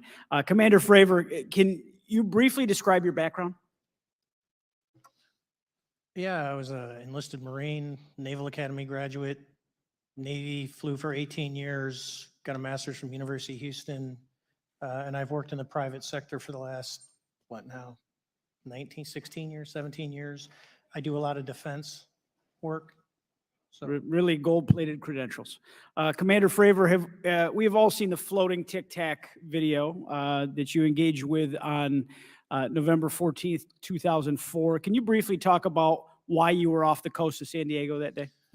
yeah, we were at a workup with all the battle groups. So we integrate the ships with the carrier, the air wing with the carrier, and we start working. So we were doing an air-to-air defense to hone not only our skills, but those of the USS Princeton when they had been tracking them for 2 weeks. The problem was that there was never manned aircraft airborne when they were tracking them. And this was the first day. And unfortunately, we were the ones airborne and went and saw it. Do you remember the weather that day? Was it cloudy or windy or anything out of the ordinary on the Pacific coast? It was actually, if you're familiar with San Diego, it was a perfect day, light winds, no white caps, clear skies, not a cloud. It was, for flying, it was the best. Now, is it true that you saw, in your words, a 40-foot flying Tic Tac shaped object? That's correct. Or for some people that can't know what a Tic Tac is, it's a giant flying propane tank. Fair enough. Did this object come up on radar or interfere with your radar or the USS Princeton? The Princeton tracked it, the Nimitz tracked it, the E2 tracked it. We never saw it on our radars. Our fire control radars never picked it up. The other airplane that took the video did get it on a radar. As soon as it tried to lock it, it jammed the radar, spit the lock, and he rapidly switched over to the targeting pod, which you can do in the F-18. From what you saw that day and what you've seen on video, did you see any source of propulsion from the flying object, including on any potential thermal scans from your aircraft? No, there's none. There's no IR plume coming out. And Chad, who took the video, went through all the EO, which is black and white TV, and the IR modes, and there's no visible signs of propulsion. It's just sitting in space at 20,000 feet. In your career, have you ever seen a propulsion system that creates no thermal exhaust? No. Can you describe how the aircraft maneuvered? Abruptly, very determinate. It knew exactly what it was doing. It was aware of our presence, and it had acceleration rates. I mean, it went from 0 to matching our speed in no time at all. Now, if the fastest plane on Earth was trying to do these maneuvers that you saw, would it be capable of doing that? No, not even close. And just to confirm, this object had no wings, correct? No wings. Now, was the aircraft that you were flying, was it armed? No, never felt threatened at all. If the aircraft was armed, do you believe that your aircraft or any aircraft in possession of the United States could have shot the Tic Tac down? I'd say no. Just on the performance, it would just left in a split second. It looks like that we have a problem here that needs further investigation. Yes. In your belief, is this flying Tic Tac, I mean, is it capable of being the product of any other nation on the earth? No, I said, like I said earlier, I think it defies current material science and the ability to develop that much propulsion. And I know there's been some physicists have done calculations, which is beyond anything that we have. Well, either the United States has an adversary here in this world that we don't know, or we really have some serious investigations to do. I really appreciate you being here. Is there anything else about the November 14th, 2004 incident that you think is important for this committee to know that you haven't been asked here today? No, it's been said it's probably the most credible UFO sighting in history based on all the sensors that were tracking it. And then for us to get visual and to go against the naysayers that it's something on the screen or whatever. I mean, there's 4 sets of human eyeballs. We're all very credible. Of the 6 of us that were involved in the thing, including the video, every one of us is going to do 20 plus years in the military in very responsible positions. So I'd say the world needs to know that. It's not a joke. No, thank you very much for your testimony here today for all of you, and I yield back, Mr. Chairman. Mr. Ogles. Thank you, Mr. Chairman, and thank you all for being here and the courage it took to come forward and again, the sacrifice that each of you have made. I serve on the National Security Subcommittee for the Financial Services Committee, so I really want to stay in the national security lane, if I may. So when we think about traditional adversaries and both us towards them and them towards us, we probe their capabilities. We look for weaknesses, and we collect that data, that reconnaissance for in the event we need it in the future. For each of you, yes or no question, based off of your own experience or the data that you've been privy to, is there any indication that these UAPs could be essentially collecting reconnaissance information? Mr. Graves? Yes. Mr. Grush? Fair assessment, yeah. Mr. Fravor? Very possible. Again, in the national security vein, is it possible that these UAPs would be probing our capabilities? Yes or no, Mr. Graves? Yes. Grush? Yes. Fravor? Definitely. Is it possible that these UAPs are testing for vulnerabilities in our current systems? Yes. Yes. Possible. Do you feel, based off of your experience and the information that you've been privy to, that these UAPs provide an existential threat to the national security of the United States? Mr. Graves? Potentially. Yes, sir, potentially. Same answer, potentially. Yeah, I'd say Fravor? definitely, potentially. Mr. Graves and Fravor, in the event that your encounters have become hostile, would you have had the capability to defend yourself, your crew, your aircraft? Absolutely not. Sir? No. Is based off of the information that you've been privy to, is there any indication that these UAPs are interested in our nuclear technology and capabilities? Yes. By external observation, sure, that could be a fair assessment, yeah. Yes. Is there any indication that the Department of Energy is involved in UAP data collection and housing? I don't have an answer. I can't confirm or deny that in a public setting. And No could you do it in a secure setting? Yes. Mr. Fravor? No, I don't know. Mr. Chairman, I think I'm the last member to go, but there clearly is a threat to the national security of the United States of America. As members of Congress, we have a responsibility to maintain oversight and be aware of these activities so that, if appropriate, we take action. I would encourage the chairman to demand that we have any and all, but in particular Mr. Grush, talk to us in a skiff. And if that access is denied, I will personally volunteer to initiate the Holman Rule against any personnel or any program or any agency that denies access to Congress. Mr. Chairman, with that, I will yield the remainder of my time to my fellow colleague from Tennessee, Mr. Burchett. Thank you, Mr. Chairman. Thank you, Mr. Ogles, for the great questions, brother. Mr. Grush, I might have asked this before, but I want to make sure. Do you have any personal knowledge of someone who's possibly been injured working on legacy UAP reverse engineering? Yes. Okay. How were they injured?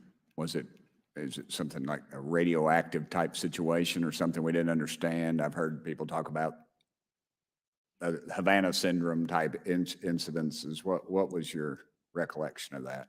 I can't get into specifics, but you can imagine assessing an unknown unknown. There's a lot of potentialities you can't fully prepare for. How do you think we ought to handle UAP whistleblower complaints like yours in the future?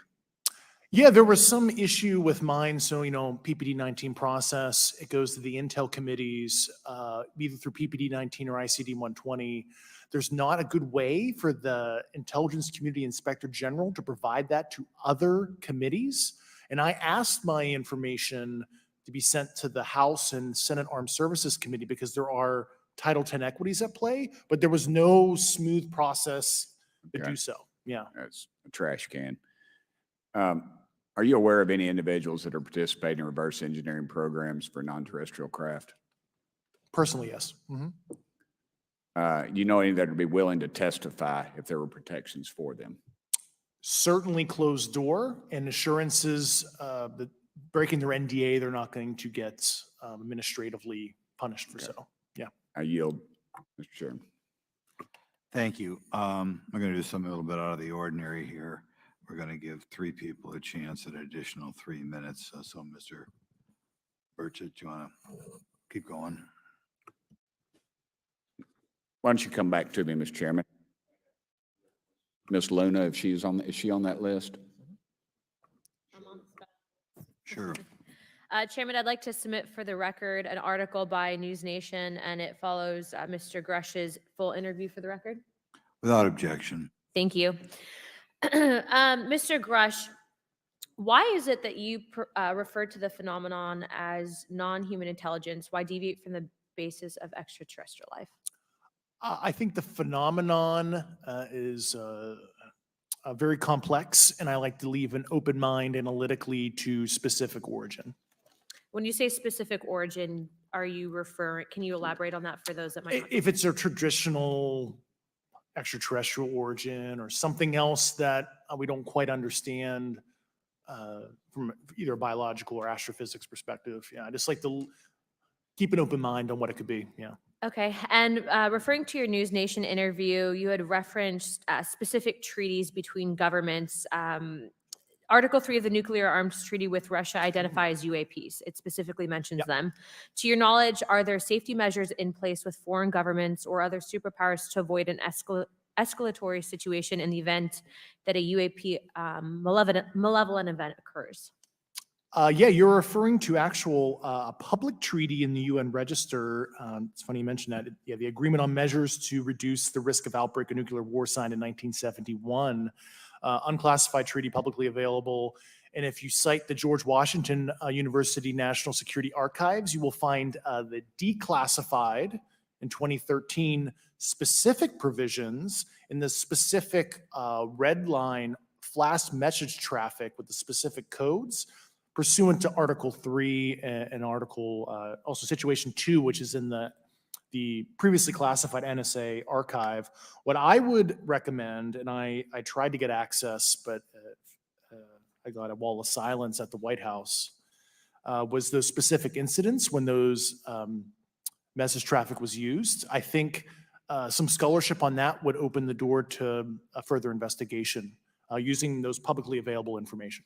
Thank you. And then my last question with 51 seconds remaining. You mentioned white collar crimes potentially being taking place in regards to a cover up. Can you please elaborate? I have concerns based on the interviews I conducted under my official duties of potential violations of the federal acquisition regulations, the FAR. Thank you very much, Chairman. I yield the remainder of my time. Okay, we'll go to Mr. Raskin for 3 minutes. Thanks, Mr. Chair. And I thank the witnesses for their endurance and service today. Mr. Fravor, you've described your episode in detail now, and you call it the most credible UFO sighting in history. But I wonder, was this the first time that you encountered a UFO or a UAP in 2004? Yes. And What was your general attitude or perspective on the UFO discussion before that happened? I never felt that we were alone with all the planets out there, but I wasn't a UFO person. I wasn't watching History Channel and MUFON and all that. And have you had experiences or encounters since that happened? No. And so have you formed any general conclusions about what you think you experienced then? Yes, I think what we experienced was, like I said, well beyond the material science and the capabilities that we had at the time, that we have currently, or that we're going to have in the next 10 to 20 years. Very good. Mr. Grush, you've been able to answer in great detail on certain questions, and then other things you say you're not able to respond to. Can you just explain where you're drawing the line and what's the basis for that? Yeah, based on my DOPSR security review and what they've determined that is unclassified. I see. So you're answering any questions that just call upon your knowledge of unclassified questions, but anything that relates to classified matters you're not commenting on in this context. In an open session, but happy to participate in a closed session at the right level. Yeah. Okay. And Mr. Graves, you've said that there are dozens of fellow pilots, military pilots. Are there also commercial pilots who've encountered the same kind of sightings that you described before? They are similar. Commercial pilots have less range and less sensors to be able to reach out and look for objects over wide swaths of airspace. And so pilots are seeing them, commercial pilots are seeing them, and they're typically closer, and the range of what they're seeing is pretty large. What is the most vivid, concrete sighting with the naked eye of the objects that you described before, the cube-like objects? Certainly, I think the most vivid sighting of that would have been near midair that we had at the entrance to our working area. One of these objects was completely stationary at the exact entrance to our working areas, not only geographically, but also at altitude. So it was right where all the jets are going, essentially on the eastern seaboard. The two aircraft flew within about 50 feet of the object, and that was a very close visual sighting. And you were in one of the aircraft? I was not. I was there when the pilot landed. He canceled the mission after, and I was there. He was in the ready room with all his gear on, with his mouth open. And I asked him what the problem was, and he said he almost hit one of those darn things. He said he was 50 feet away from it? Yes, sir. And his description of the object was consistent with the description you gave us before? A dark gray or a black cube inside of a clear sphere. Inside of a clear sphere? Yes. And with no self-evident propulsion system? No wings, no IR energy coming off of the vehicle, nothing tethering it to the ground. And that was primarily what we were experiencing out there. I'm over time. Thank you very much for your service, and I yield back to Mr. Chairman. Very good. Mr. Burchett. Thank you, Mr. Chairman. This is for all three of y'all, starting with Mr. Graves. Why did you come forward on this issue? I came forward because I felt that my colleagues did not have a way to mitigate this safety threat, and I wanted to help them. I was trained as an aviation safety officer by the Navy, and this it just felt right. I felt like I had to help the folks that were still flying and dealing with this. Mr. Grush. Purely a sense of duty. My first sworn oath when I was a cadet 18 years ago, and I still uphold that even out of uniform. Commander. I was pestered by a friend, and I asked why, and he said, "You're the one person that they can't discredit, and you'll add credibility to the New York Times article." And so after about 6 times, I said, "Okay." Honest. Yeah. This town isn't made, unfortunately, by people like y'all.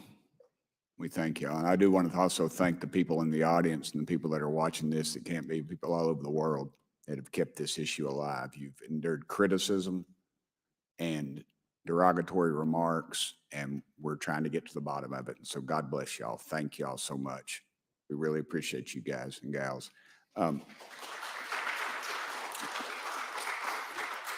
That's why we need term limits. Y'all keep clapping, us politicians just keep talking. So let me ask y'all, how can the public contribute to UAP reporting? And what avenues you think are available to the public to report these sightings? Well, right now, I don't think there is a lot of public options for every man to be able to report on this. I think even for professionals that have sensor data that are seeing these on a regular basis, they're still hesitant to come forward.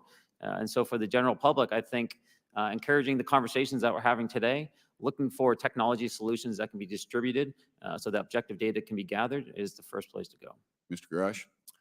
I'll just touch on the whistleblower side of it. I do encourage, current and former military, intelligence community, and industry contractors to come forward in a legal way, either through the IC or DoD or whatever the cognizant IGs are, to lead, join me in this discussion. Commander, and I guess I should say this for the record. My daddy was United States Marine Corps, 1st Marine Division. So, Hoorah. yes, sir. He was old school, him and Chesty Puller on Peleliu. So thank you, wow. brother. Wow. Yes, sir. I'm not anything like my daddy. He was incredible. I'm very mediocre to say the least, but go ahead. You seem to be doing fine. Yeah. For me, I was an accident investigator, so the biggest thing that you learn, and I think that witnesses need to do is, one, don't try and make the fish bigger than it was. Stick to the facts, write it down, and don't speculate what you think it is because it will sway your decision. Just write the facts down. We can get all the facts together and we can start to investigate and get a real honest story instead of it was this big. Thank you all, and I want to thank everybody. We made history today. Mr. Chairman, I yield. Thank you much, Mr. Garcia. Thank you. I know now we're going to be making some closing remarks, and so I just wanted to say a few things. First, to our witnesses, I want to thank all of you for being here with us today. I know that it takes a lot of courage. You're telling really important information to this committee, and I just want to thank you also for all three of you, your service to our country. I also want to just note that today's hearing was both important but also serious, and I want to thank our subcommittee chairman, Mr. Grothman, I think for running a very fair and substantive hearing. I do want to thank the committee staff on both sides for the amount of work that it took to put this hearing in place, and certainly to all the members that have been involved in this issue prior to the hearing. I also want to note for our witnesses and for the public that I'm a freshman member of Congress and I've only been here for 7 months, but this is by far the most bipartisan conversation and discussion that I have seen happen in the Congress. And I think that a topic of this significance as it relates to our national security, as it relates to information that we're trying to gather for the American public, does bring people together, and I think that's been really great to see. I think it's also important to note for the public, today in our hearing, we had on our side also both our full ranking member, which is Mr. Raskin, and our vice ranking member, which is Ms. Ocasio-Cortez, both here at our hearing. I think it shows the importance and seriousness that our side of the aisle is taking to this important hearing, but also to the broader issue as it relates to working with our Republican counterparts on this committee. I want to additionally add that I think it's really important that we have and continue these discussions and these hearings. Clearly, there's a lot of information that we don't know, but it's also very clear that we have to continue our investigation and accountability on asking the right questions and ensuring that they're part of the public record. One thing that was important today is some folks might wonder, why are we asking questions that might already be out there or that have been asked before? It's important that they're asked and put into the public record as it relates to this committee. And so I want to thank you for, answering some questions multiple times. I know not just in maybe meetings you had with some members, but also here in the public. Let me also just add an additional note that it's important also that our friends in the media and those that are not just reporting on this hearing, but that have reported on this topic and that may in the future, the media has an important role in this process. And it's very important that the media engages, does independent investigation, and reports on not just what happened today, but what they see independently as what is happening around UAPs in the broader community. That is also an important public benefit that we have in trying to get the information and the facts as it relates to this. Let me also just say finally that as a teacher and an educator and a longtime teacher and researcher, that I also really believe in following facts, in doing your homework, and in making sure that you follow science as we try to get as most information as possible. And so I want to thank you all for agreeing to do that today. Transparency is a cornerstone of government. We live in a vast galaxy, a lot of unanswered questions, and thank you all for being here today. Mr. Chairman. Thank you. I'd like to one more time thank Mr. Burchett and Ms. Luna for bringing this to our attention. It's a topic that has interested me since I was in school. It was a very illuminating hearing. Obviously, I think several of us are going to look forward to getting some answers in a more confidential setting. I assume some legislation will come out of this. Sure. I apologize, Mr. Chairman. I need to compliment the folks in my office that did a lot of the work on this. Rachel and Noah sitting behind me here. They're very quiet and humble, but if without them, this thing would not have come off like it did. So I apologize. Thank you. I think we're going to want to look into what we can do to make more of this information public. I think there's certainly a time period after which it should always be made public, and people have been concerned about these issues, like I said, since I was in high school. But in any event, I'd like to thank everybody who was here, sticking through the entire hearing. Without objection, the members will have 5 legislative days to submit materials and to submit additional written questions for the witnesses, which will be forwarded to the witnesses for their response. If there's no further business, without objection, the subcommittee stands adjourned.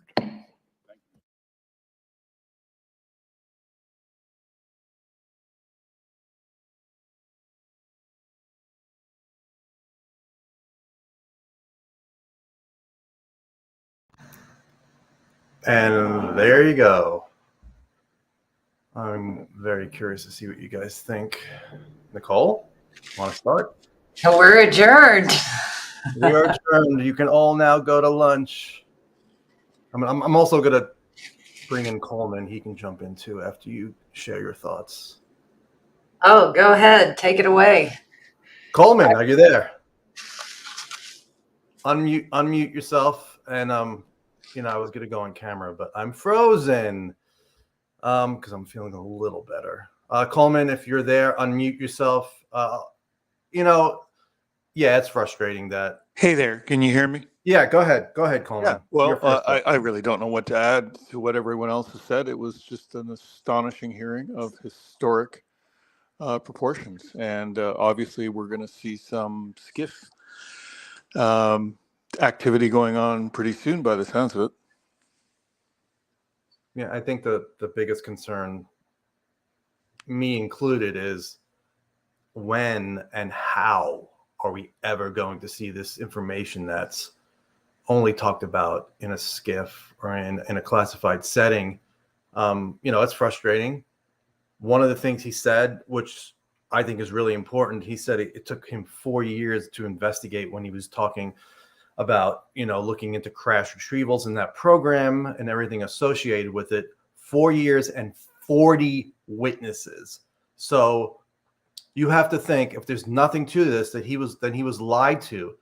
40 witnesses lied to David Grush. It makes absolutely no sense. So the only other option for me is we really do have non-human tech, or all of those people are incompetent and they mistook human tech or foreign adversarial tech for non-human tech. And I don't think that's the case, but that's the only 2 options that I can see. 4 years and 40 witnesses. So I know most of the responses today are going to be, you know what, he didn't really share much more than he did. We wanted to know names of people who have been injured or killed. We didn't get that. I don't see some of that information. I don't see why it's classified. You want to not talk about who killed them or injured them? Okay, but I see no reason why. Well, the people actually, if they're just regular citizens, obviously you can't put their names out there. But for a first hearing, as far as this topic, it was pretty good. And for people new to it, they're probably wondering, we have crash retrievals? Brand new people are going to be, I don't know what to say. So, but it was nice to see, AOC showed up. She has a huge following and she's going to meet with Grush afterwards and he's going to share some of that information. So, they're going to hopefully learn a lot of this, and it's going to light a fire under their butts, and they're going to push for this, and hopefully they realize this is not your normal national security issue where, we got to protect our secrets. This is something that can change the world, existential. It's hopefully going to push them. And the guy who led it, Grothman, first of all, he sounded like, if you listen to him, he sounded like Roger Lear. He had that voice, and he's like, some of this stuff shouldn't, 15, 20 years. Is there any reason why that can't be put out? Meaning that our technology is outdated from back then. There's no sources and methods we're still using. Yeah, put it out. Well, I love that. Will we get it? I don't know. Nicole? Coleman? All right, I'm going to let Coleman go. Unless Sure. Well, I have, I guess I look at this. Worked for the CBC as a producer, and I was with that corporation for nearly 40 years, just retired. I think that the media, from my experience, needs something to hang their hat on when they're investigating something, outside of the norm. And they now have been essentially given permission with this congressional hearing to go after this story. Whether they will or not, obviously I cannot predict, but they had plenty of reasons before this hearing not to go there. News Nation, small. Oh, we lost him. He just dropped off. I will go. And yeah. I don't know if this should lead to more media looking into it. This should lead to more people being interested. Oh, you're back. Am I still here? You're still there. Okay. Not sure how much of that you heard, but I just think that this hearing has taken this old issue to a new level from the point of view of mainstream media. And I would be incredibly surprised if we don't see really aggressive investigation of this from this point on by the New York Times, the Washington Post, etc. Who knows what will actually happen? But I think that the toothpaste cannot be put back in the tube now. I agree. I just don't know when. I don't know if, within a couple of days, the New York Times is going to be doing a report they should have done when Grush first came out. We'll see. I'm skeptical. But like I said, it's a great first hearing of this type. So thanks for chiming in. We're going to move on. Nicole, any thoughts? Just initially my thoughts, and I think I kept a running tally. We had 14 members of Congress asking questions today. 14. If I'm thinking back to our first hearing, we heard from 6 or 7. So we've doubled the amount of Congress people that are present and aware of this situation and asking the right questions. I don't think it was any big surprise that Grush couldn't expand further on what he has already said. He's, I think that tally count was like 4 or 5 mentions, referring back to his excellent interview with Ross Coulthart and News Nation. So no big surprise there. The calls for media attention to follow the facts and science and transparency, that's what we've been saying behind the scenes, at least, daily for the last 2 months since Grush has come forward, is where is the mainstream media with this? Why isn't anybody picking it up? And my only fear is we're still not to that point yet. If we're not given company names or contractor names or the people who are keeping this from other people, the program names, what really is there to report on? Like how much further can they take it except for just, making a media frenzy about it and maybe demanding more answers? But I don't know. I'm reviewing some of my notes that I took right here, and we had Roswell was mentioned and brought up. The Phoenix Lights were mentioned and brought up. Something that I was really proud of is they brought into this citizens, private citizens, non-military, non-pilots. Like, how do they report these things and what is the best practice? we in the community know there are several entities that collect data and information and sighting reports, whether it's MUFON or Opus or formerly APRO. We've got NICAP. New to the scene, we have Enigma, which is controversial at this point for a lot of people. But this is kind of my realm. I deal with so many civilians, you know, in the state that I live in. And I honestly encourage every witness that comes to me to report to every single place they can report to. So it would be interesting if they would start maybe collecting and collating this data from some of the excellent civilian groups that have been at it for plus 60 years. So, And as far as, you know, we need firsthand witnesses to come forward for them to expand on this story. But we also need the New York Times and Washington Post to do in-depth articles on Grush and what's come out so far, because they have not done that. And besides News Nation, the cable news networks have not educated the public that David Grush exists. Hopefully they get more coverage from today. But as you're pointing out, it's listening to you, and I already know that, even though sometimes I forget, this is a long process. It's going to take a while. It's not going to happen. People are like, we're going to have disclosure today. And then they're talking about by the fall, by Thanksgiving, it's going to be over. It's like, no, it's not. It's going to, I mean, I'd love to be wrong. I just don't see it. Today was a perfect example. It's a slow process, especially with the classified information aspect. bureaucracy is slow. Yeah. It's slow.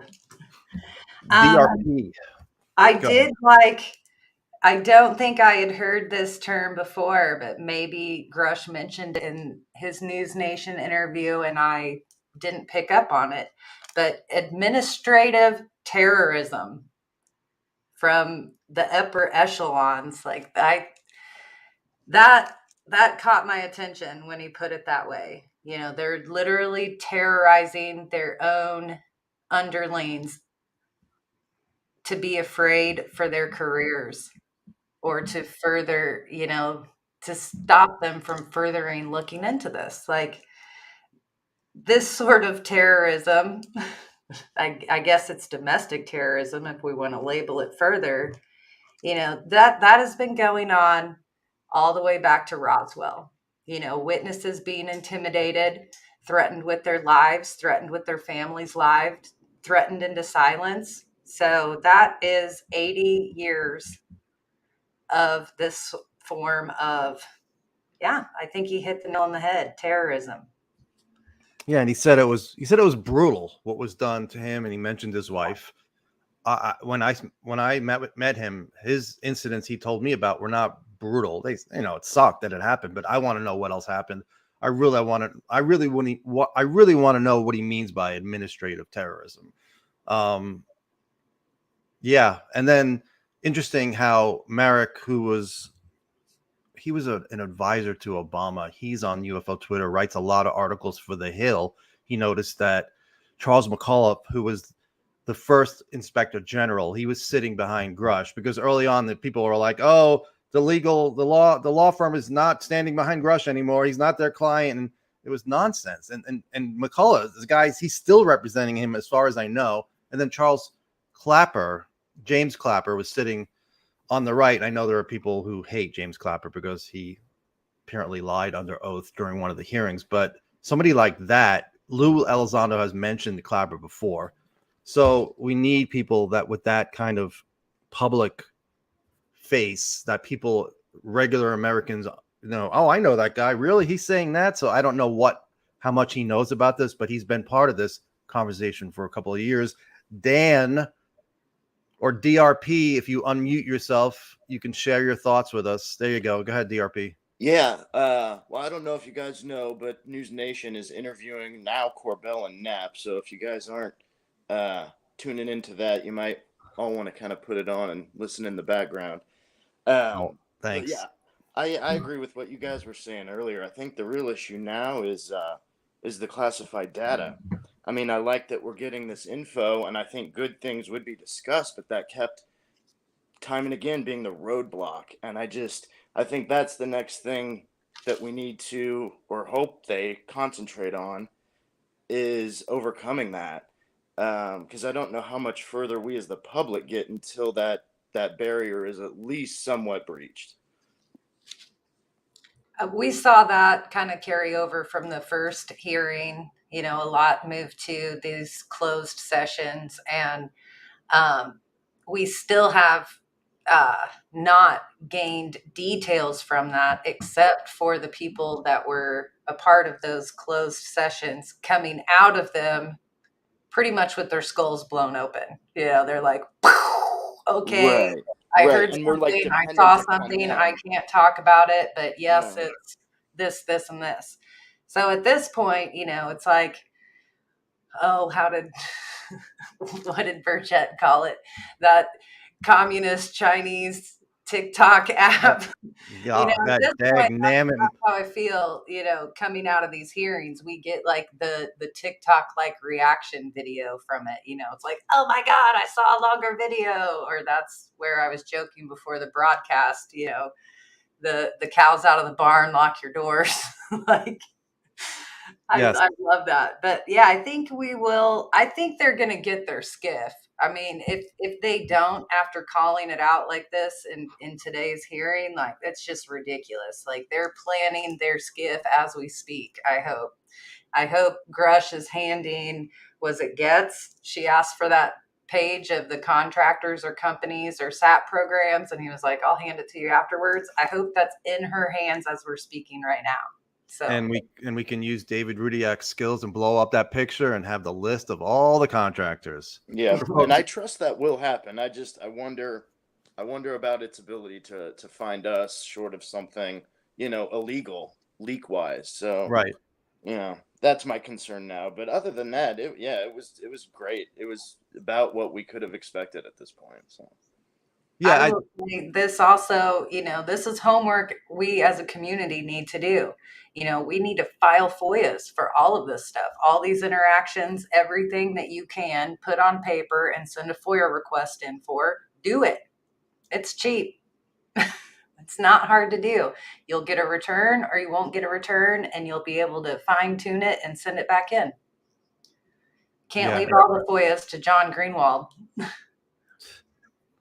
Good point. And I was going to say, one of the things he said, Grush said that, yeah, he said it was brutal and it hurt him personally and professionally. And then he said they were active, or I don't know if he said were or are, active planned reprisals against me and others from leadership from various agencies I was a part of.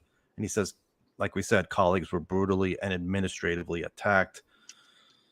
So it's like, yeah, if I'm a member of Congress, I go and talking about the skiff, I'm like, I want to know about these programs. And if the only thing they can say is, well, that is our advanced tech congressperson, and you're not going to be read into that. And then I would say, okay, so what member of Congress does have oversight on that program? Because the Gang of Eight should have oversight. And if they don't, I don't know what's going to happen. If it's going to have to go down to a court, is it going to wind up in the Supreme Court? Or are they going to, somebody suggested, you know, online rumors, oh, they have strike forces. Well, they don't have strike forces as far as I know, but they do have eminent domain. And eminent domain, if you refuse to give up your property, they'll come and take it. Is that what we're going to see in the future? Just say Boeing, for example, they have a craft and they say, sorry, we're not giving it up. The government says eminent domain. And what do? Do they just surround the place and go in and say, we're taking this? They can. You're absolutely right about that. They do have that ability to a certain degree. Would they? Would they is the question. Right. Yeah. All right, DRP. Thanks Well, for chiming in. I almost wonder too. I mean, you just referred to them as like a strike team. Like, I would call them a crash retrieval team. And we know at various points there has been groups organized to be part of crash retrieval teams. I assume Galileo Project has what we would call a crash retrieval team as part of their project that's happening. So, yeah, imagine using the same crash retrieval team that actually retrieved it in the first place to go back and get it for us. Here you go, guys. You know what to do. And we got a civilian drone hanging outside the place as they're dragging the intact craft out and putting it on the flatboard truck. Yeah, I don't think That's it was, cinematic. That's Well, we great. know each my of these dream. contractors have asset retrieval teams. They just have to, Right. you know. And I think it was Will Miller to Eric Davis and Hal Putoff in the Wilson Davis notes saying, you know, yeah, you have these groups. Corbell talked about it too. They have their regular job of retrieving, you know, a stealth bomber if it goes down, but they also have the other job if something anomalous comes. So yeah, and it's not obviously not written into the description. Like he was talking about, you have the programs and then they take the extras, they charge extra and they take the extra money for that program and then they put it into the other UAP research, which we've heard about for a long time. And they talked about IRADs, which Chris Mellon talked about in 2016, as far as if it was me and I was trying to hide it. And he talked about an IRAD, and I don't know what it stands for. I had it it was in the Wilson Davis blog, but yeah, it moved a lot quicker than I thought it would. I'm like, man, this is going to be over in an hour. That Buster. Yeah. Yeah. He said, "Where's Cookie?" and then ran off. I wish I could, you know, I think if I put my camera on, I try one more time. Let's see. Yep. See, there it goes. I'll just leave it. I'd rather not leave that up, but that was, yeah. At least I had a shirt on. Yeah, it won't unfreeze. I don't know what's going on. DRP, I'm going to move on unless you have any other thoughts, any other questions. No, that's about all I had. I appreciate you putting me on. Have a good one, guys. No problem. Thanks. Have a good day. I will say I'm glad they brought up the civilian reporting. The little caveat to that though is censor-centric civilian reporting. That means they're not interested in the, oh, I saw something from my backyard kind of report. Right. They want reports that can be backed up with video, pictures. I mean, I don't know how many people have like a MADAR system around and available to them. I know groups like MUFON, you know, have MADAR systems. I know MUFON Missouri does for sure. I'm keep thinking of other vehicles and options, you know, where people can collect this kind of data. So I think we're going to see a spike in tech and using tech with sky watching. Like it's a must. I don't know anybody who just solo sky watches anymore and wants to see a UFO. We all want to get them on camera. Melinda Leslie should have a camera rolling through every single one of her sky watching tours that she takes out. Yeah, iPhones just don't cut it. No, unless they're hooked up to one of these super telescopes or binoculars or binoculars. They're actually my favorite, monoculars and binoculars. What'd you think about the case that Graves spoke about with the red square? I think it was Graves, the red square. That was Vandenberg, and was, they yeah, said, the football field size red square that was hovering, and then witnessed by Boeing contractors or off of a Boeing training facility. I didn't quite hear the details on that, but yeah, football field sized object, red cube. the Borg, obviously.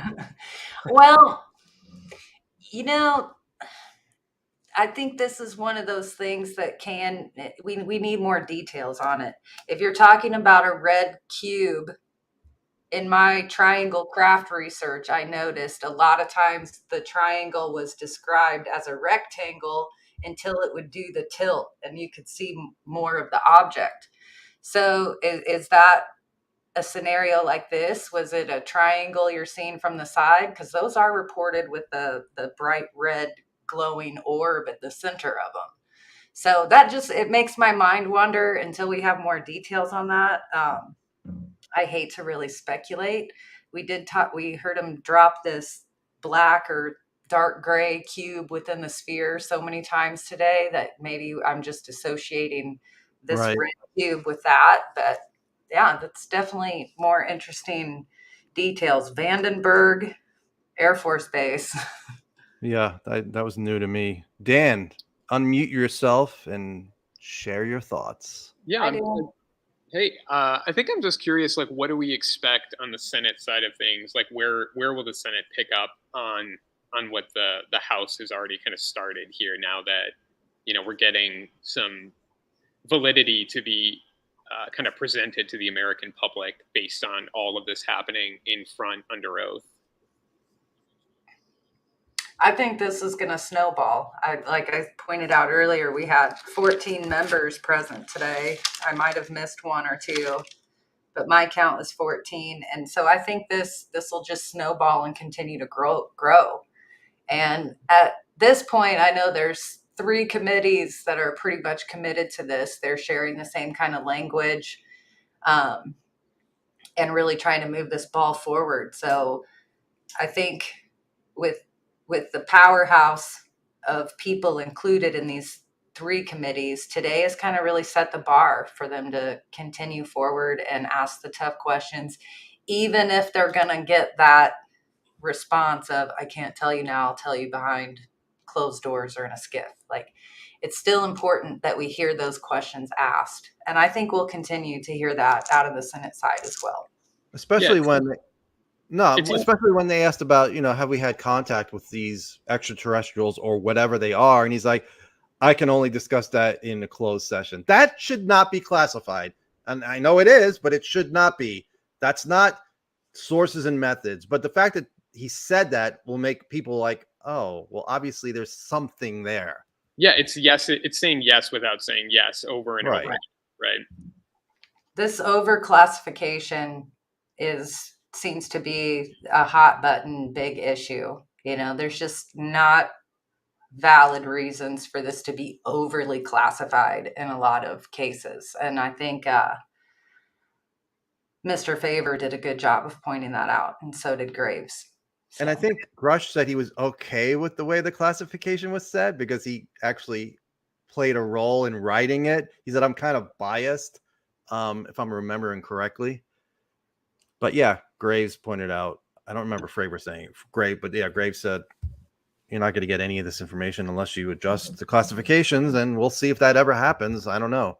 Yeah, I think Grush said he's okay with the way classification happens, but there are still too many things overly classified. Okay, thanks for clarifying. I think. And as far as the Senate, first of all, I want to see Lou, because seeing what Grush was able to say, I would think Lou, assuming Lou, if he did see anything with his own eyes in a program, he would hopefully be able to talk about it. I think he would be able to talk about a lot more. I don't know what. See, there's a fine line between sensitive and classified. I've had people tell me sensitive information that you can't share. Well, it's obviously it's not classified. In my mind, any sensitive information that could be embarrassing to the United States government, so don't share it, that should be public. I don't care if it's embarrassing. It's like classified stuff. I know it's another story, but is Lou's book going to be filled with sensitive information? Is he finally just going to let loose? I'm dying to see what's in there, and then what else he can say publicly, and who else. He'll go through the same Dopser review that Grush has had to go through, or anybody else who's involved with the government, and when they turn around and write books. I mean, I know everybody loves it when I bring up Rick Doty, but he's supposedly had a book written and it was supposed to come out last fall or the spring before that. And he was going through Dopser review, and I think out of the 700 pages, I think 290 something, he had to pull back and he wasn't allowed to speak to it. So I know there's situations like that. I'm sure Lou is going under the same sort of review.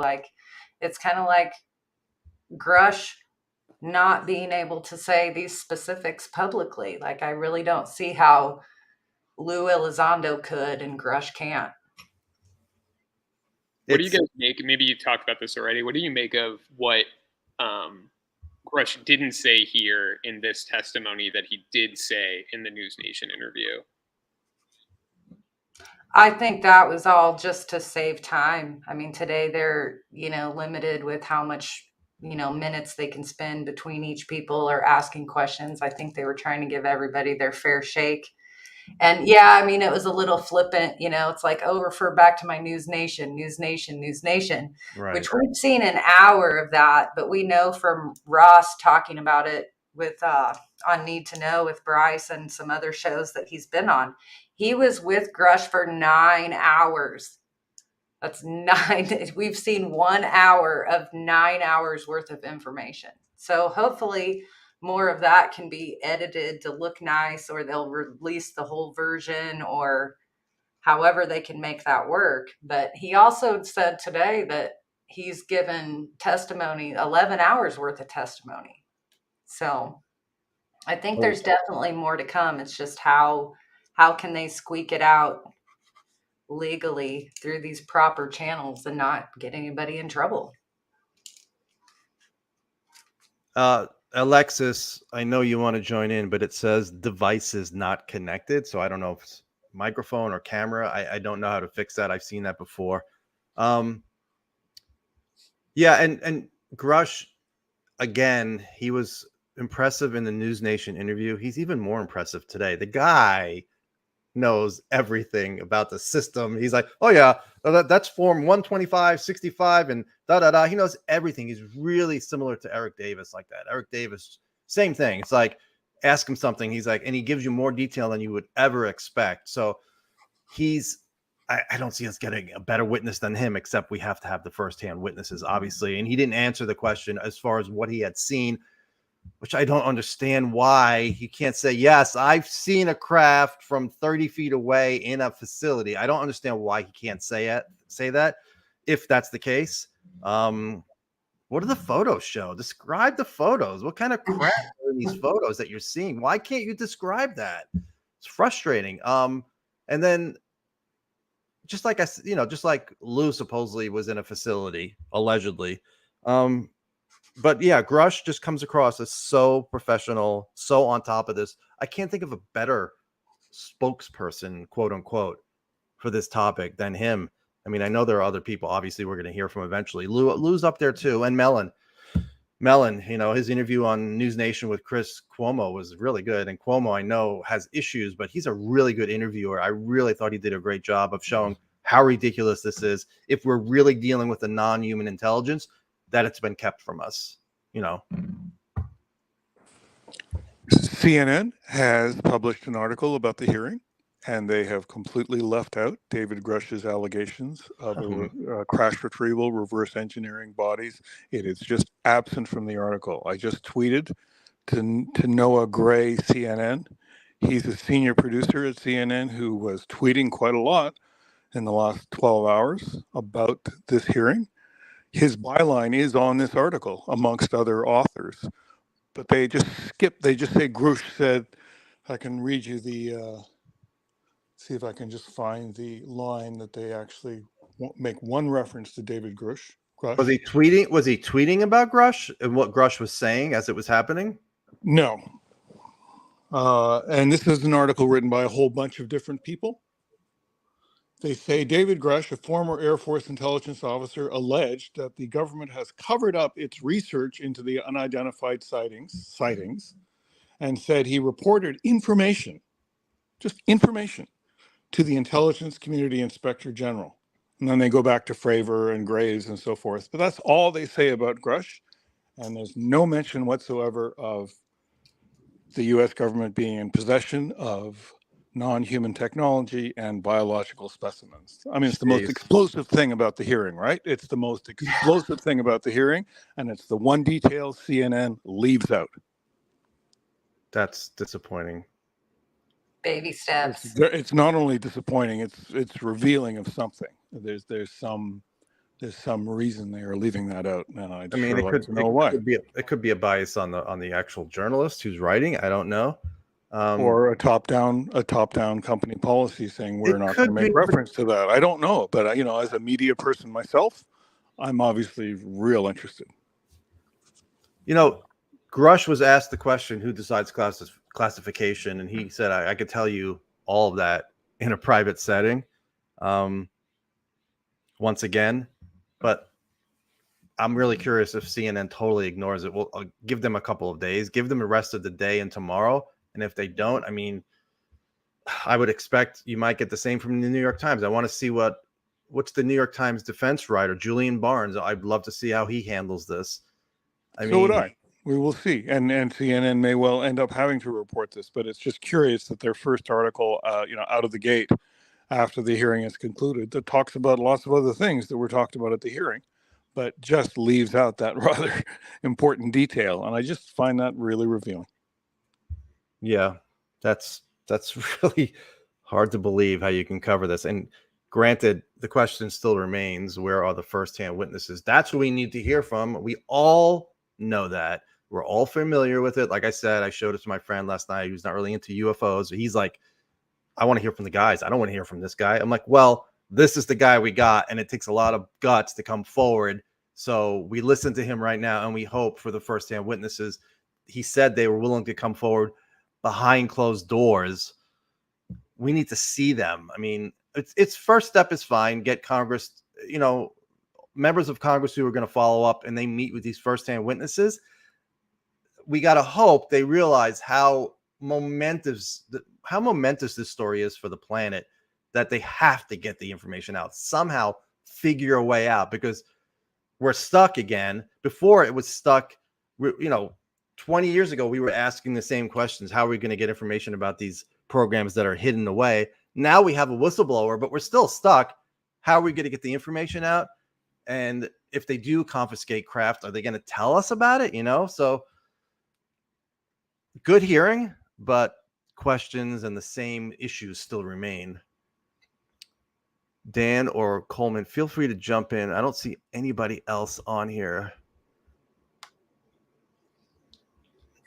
Any other thoughts? For me, I want to jump in and say the low point for me, was the 2 times that Balloon Gate was brought up.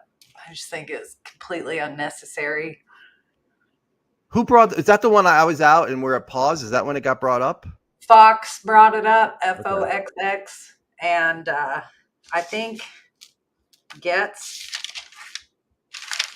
might have brought it up a second time. And then I forgot. And then one of them brought up, is it possible this is, human tech, advanced tech that was mistaken for non-human? I don't know the exact question. He's like, as far as I know, no, nothing like that has happened.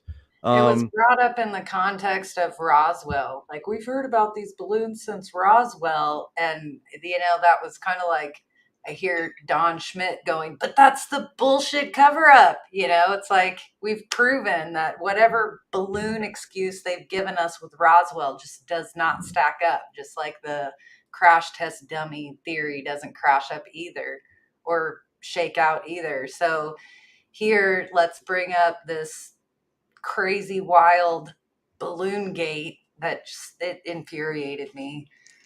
Like, Luna asked a good question. That's not my UFO. Like, that's just obviously, even though they called it a UFO, it's not what we're discussing here. Right. Luna, I thought, asked good questions, even though a lot of them couldn't be answered. And then one of the interesting things I liked when we were talking about how it might be advanced tech, human tech, and Grush is like, some of these recoveries predate our advanced tech programs. Like, if we really did recover a craft in 1933 in Magenta, Italy. I was working on his transcript from News Nation, which I still want to do, and this one. If we have a craft from 1933, it's not our advanced tech program. And somebody asked him how, if they're getting here, how are they crashing? How is that possible? Which is the normal question everybody asks. And he's like, well, you got a small percentage of sorties. They just, they end in mission failure. I'm trying to think. He's not seen the bodies. He said that. I know they brought up the Italian case. Grush brought it up in News Nation. But if they're kind of expanding and saying we have a crash from the 30s, are we assuming that it is the Italian one, or do we know for a fact? Like, how did we get it from the Italians? Did they just give it to us? After the war, I think Mussolini had it, and then the Pope told us about it. Pope Pius, I forget the number, and then we scooped it up That's a quote from his interview because I was transcribing it last night. We scooped it up, so he didn't really give details of, how we got it. Right. Well, when you talk about the 1930s and a crash, I automatically jumped to Cape Girardeau, Missouri. And that was known, like civilians saw it. They came to the crash. They buried the body. They prayed for the body. The crash vehicle, everything was taken away. What year is Girardeau? I think it was 39, but I might be mistaken about that date. Yeah, he I doesn't can look it up. specify. He just said the 30s, or I know that was As far 1933. as Allegedly. I know, it was actually ran by the Army back in those days, but it is now the National Geospatial Reconnaissance Area, which is in St. Louis, 2 hours north of Cape Girardeau. They had an underground facility. I like. We can do a whole show on that sometime. But Yeah, you can educate me on that case because I'm not well educated for on me, it. that was just an interesting tie-in, the National Geospatial Intelligence Agency. There we go. Yeah, I think that's what it NGIA. is. AOC, she said, if you were me, where would you look? He's like, I'll tell you privately. See, I could just see like how much I would think if you're a member of Congress, you're like, let's meet right now. Not all of it was in a skiff. He said, I'll tell you privately. Some of it was like, it's classification if you have the right clearance. I don't know which one of them has the right clearance. I have no idea. Just trying to think what else. Grush said multiple colleagues were physically injured by the phenomenon and the government, and what he and his wife witnessed was very disturbing. Yeah, why? I had a question. Why was his wife pulled into that comment? Is she? I mean, did she also work in government? Was this? They were being harassed at their home, is what I assumed. Right. That So that's things were happening at their private residence. Some of the reprisals that they experienced, like like his house being broken into and ransacked. And then he told me about one other incident, which I'm not going to say because I don't know. I know the investigation's going on and he has never mentioned it. So, but I'll just say it was at his home. Okay. He told me when he first started looking into it, that's what happened. His house was ransacked and he didn't make a big deal about it. He was like kind of blowing it off. Like, doesn't scare me, it's just, and I'm like, you think that's the government? And he's like, no, I think it's a contractor that maybe their security messing with me, sending a message. But that's the intimidation side of that, though. We've heard that going all the way back to Roswell. It's not just the people that came forward and said they saw something. It was their family members. It was their wives. It was their kids. It's like people were coming up and threatening their children.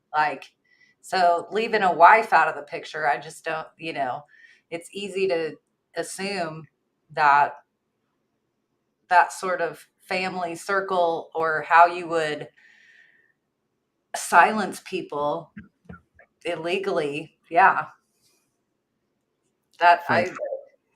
It's a huge deal. I know there's some people that have questioned me about being public and admitting that I have a son and, that I include my family in on this instead of leaving them out of it for some sort of protection. And I know a lot of people in our community are highly paranoid in situations like that, but I've never been threatened in my 20 something years of doing this or looking into it.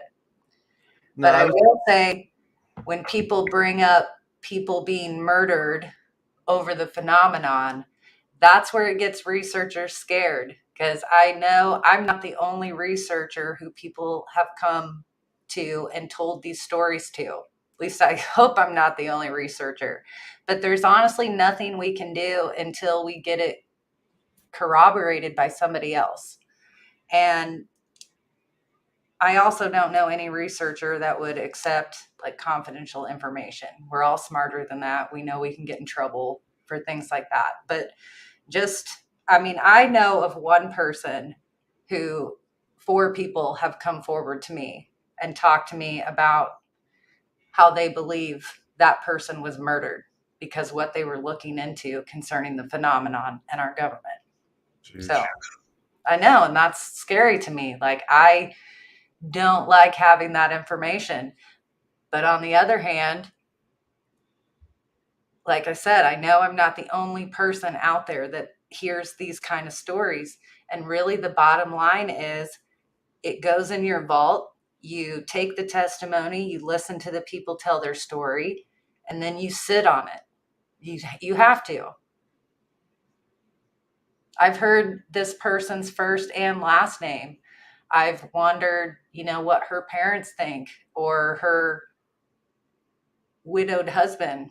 I would like to hear from people like that. And if we're talking about the same female, I asked and was basically, the question was ignored. It was like, oh yeah, I know about that, and then nothing. So And then you're told to shut the F up. nobody's ever said that to me, but I was kind of maybe expecting that. It just like, nope, change the subject without actually saying it. They'll just move on to something else. So yeah, I've never experienced anything like that. The Like only the hot potato. the only threat I ever got was in football Twitter. So nothing UFO related. And yeah, I think it depends on what level you consider a threat. Like, I've been told not to talk to certain people. I've been told not to talk about certain topics.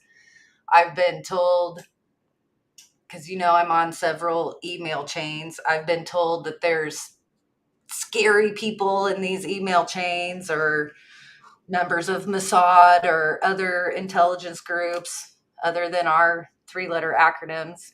But I don't know. Like I said, I guess it depends on what level of you consider what a threat is. Like, right. You also have to take into account the messenger too. I mean, who's telling you this stuff?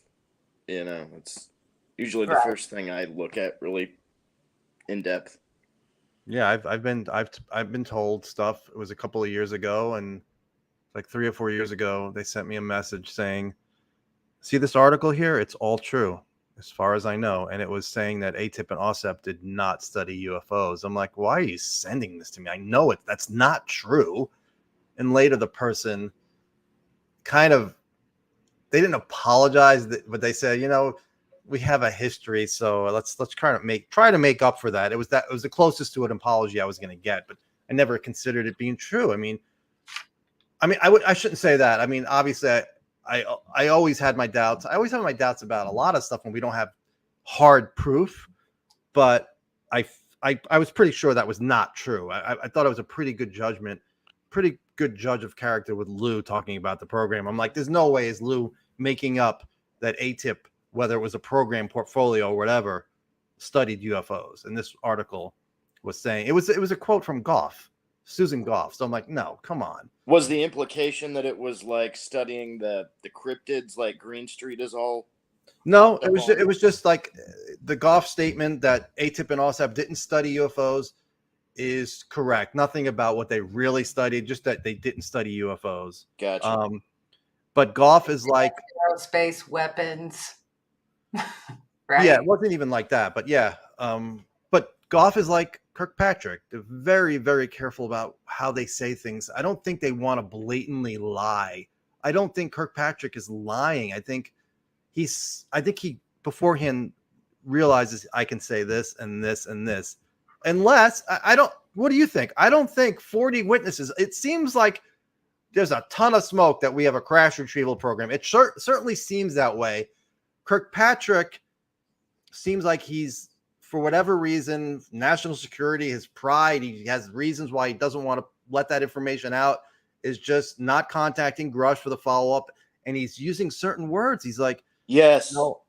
Yes, words. He's a wordsmith. I feel like he plans that out ahead of time almost. He has to. He has to. I mean, you do a live setting. I mean, I remember when I interviewed Will Miller, who was in the Wilson Davis documents, he wouldn't do a live interview because you know, it's so sensitive. You make a mistake. So he's like, send me your email questions and I'll answer what I can. And he answered like 90% of it. That way you could sit down and make sure you don't make a mistake if you're dealing with information that's sensitive. Any other thoughts, guys? Because I think we're going to call it a day. Yeah, you mentioned the 40 witnesses, and I think that's what maybe Coleman was saying about the CNN article. What's disappointing is that you really have to like pull the threads on some of the testimony that is here to have it be as explosive as it really is, right? Because nobody came out and said like, yes, there are non-human entities living amongst us on Earth, right? Which is what people want to hear to be able to believe that it's credible in some way. So you hope that the reporting actually looks at people, looks at the testimony that was given and starts pulling on those threads as they unpack like, okay, so what was actually said in this hearing, right? And then you talk about the crash retrieval, the number of witnesses, again, go back to the Inspector General investigating all of this well before this even was made public. And then the question is which media entities are actually going to be the ones who do that writing apart from the sources that we're already getting all of this from to begin with.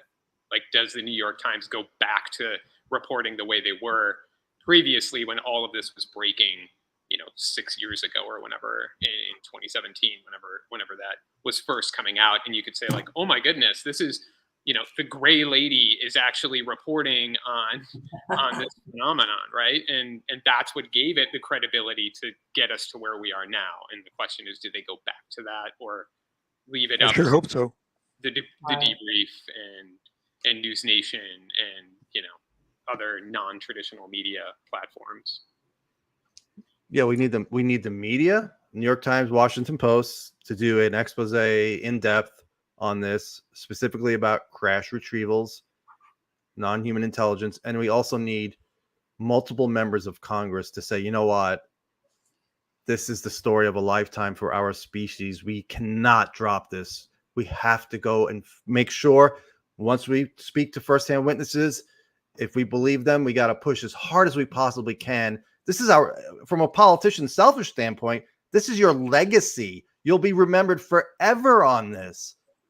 They're probably, I don't know if I've said this publicly, so I may not say it, but there are other people, I'll say there are other people besides people like Grush that have faced intimidation. I'll say that. So it's not just witnesses. So yeah, people have to be brave to put up with that, especially if you have a family. My friend who worked in Intel, he's like, they go after your family and your pets. They know you're vulnerable right there. And they're not going to give up, obviously. It sounded like this was still going on. Yeah, and they have to push for the fact that if this is real, there's no right for it to be kept from humanity, right? I mean, and I think that's what, if I'm remembering, I think that's what, maybe it was Grush who was saying, right? Like, it was in his opening statement where he's talking about the fact that he's coming forward because he thinks this could reshape how we interact as a human species, right? Right. I mean, it go back to the Reagan speech at the UN, right? Like, this is the reality. Are we going to be played against one another continually? Or are we going to open our consciousness to recognize that something more is going on here? And maybe that reframes how we cooperate as we try to explore what actually is happening. I think that kind of segues into one of my final thoughts. I know in our previous chats and since Grush's News Nation interview, we have been speculating on, he brought up this treaty that's intact. And today they did kind of talk about that. In the form of this treaty we have with Russia that talked about UFO and UAP concerns from 1971. So that predates Reagan's "Let's come together" speech. Right, and then wasn't he somebody was calling for that communication then to be released as well. Mm-hmm. If I was hearing it right, like to say, so how many times has this gone back and forth where we've had to de-escalate a conflict based on someone seeing something? I Yeah. think that's why it's super important that maybe going forward or in another hearing, we hear, like I said in our last talk, we need the three Bobs. If we're going to have three witnesses per hearing, going forward and kind of making a pattern, then we need Hastings, Salas, and Jacobs. And they need to talk about, the nuclear tie-ins with this. And I think that would be an excellent way for them to bring forth this treaty with Russia and the communiques that's happened between our two countries. So, yeah, it's not us. It's not us either. It's And the exactly UFOs. Don't that. set off your nukes. Okay, we won't set off ours either. So for people who have not seen on my blog the 1961 SNIE document, it talks exactly about that. If a UFO crashes, we need to make sure we speak with the Soviets and let them know that wasn't us. And they had the same deal going. And a lot of people think that document is fake. The source I had said, no, it's been examined in the three-letter agency where it's housed, the original. But yeah, it talks about that, 1961. You scared me a little bit, Nicole, when you said the three Bobs. I thought you were going to say Bob Lazar. My name is Bob Lazar, and That's what I saw thought nine too. More UFOs. Bobs can come forward. I'm fine with that. Oh, If we could have a panel on who has seen craft in a hangar. Did Raise Lazar your ever hand. reply to the Weinstein challenge, let's call it? Did anybody hear that? What was his challenge? He wanted to not necessarily debate him, but get on the same show Oh, and just ask yes. him some questions. Eric He has Weinstein. not. He has not responded as far as I know, and I don't That's think what I he thought. will. I don't think so either. I don't Just a know how point much he about- has to gain sorry. from that, honestly. Lazar. It just, I don't know. It doesn't Unless- seem like that's his territory. Unless Dennis, his program manager, Dennis, I forget his name, if he came with him, otherwise it's going to just be more of the same. He would be under oath, so that would be a Right. little more. You're like, all right, he's willing to say it under oath, but yeah, Hey, he was allegedly shot at. I know, and that matches some of the Threatened intimidation that his we hear life. from. Just a point about treaties, because something got lost here, and that was that in the original News Nation interview, Ross was clearly talking about, have there been any treaties between the government and non-human intelligence? Right, And that's where I that thought was he was going. right. So we're talking about stories that go back to Eisenhower, right? To potential treaties that some say were actually signed between non-human intelligence and the U.S. government. But at the hearing today, the first reference to a treaty was to this treaty that you were just talking about between Russia and the U.S. about not mistaking UFOs for adversarial craft. And it was interesting to see David Grush saying, "Oh, you're talking about the public treaty," which is well known, and you can find it on the web. That particular treaty. And I just thought his use of the word, "Oh, you're talking about that public treaty." He was trying to basically imply that there are other treaties that are not public, which is what he and Ross were talking about. But that seemed to get lost. That point didn't come through in the hearing. Yep, we have the Eisenhower document. We have the alleged meeting / treaty that was supposed to take place at Holloman Air Force Base. Right. We That have never came up. what was the landing site in Canada where they were it's still there. They were supposed to have a landing meet and greet. Is how I look at these meet and greet.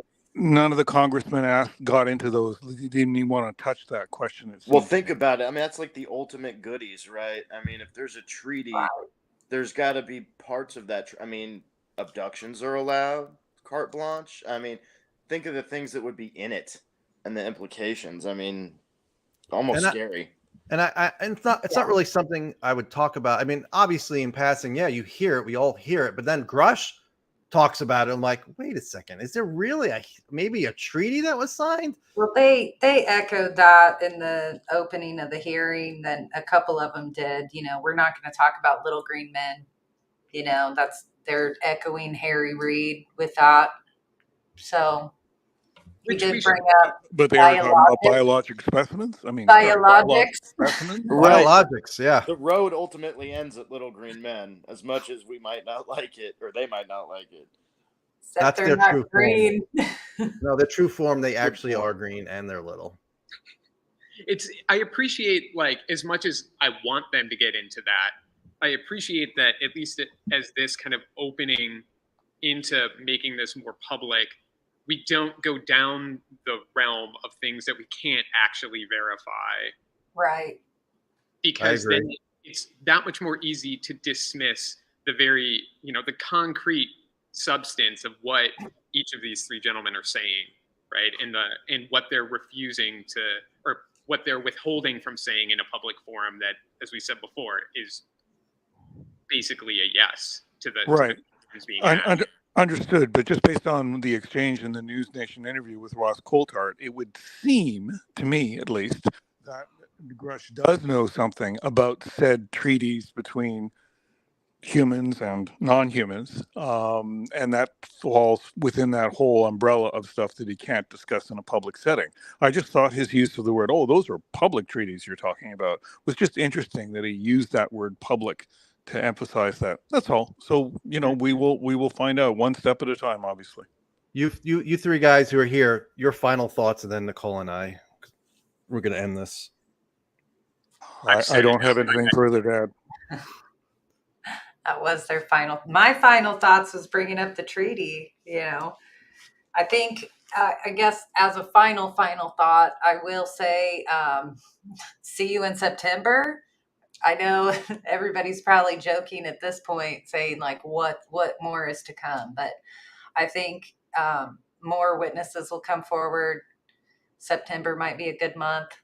Maybe we'll get to expand on what we heard today after they're able to get in these closed sessions or in a skiff and get more information put forth. I think Luna and Burchett have really shown a good social media presence concerning this. So I think we'll continue to see them join the conversation and make tweets and, that sort of thing. So follow along.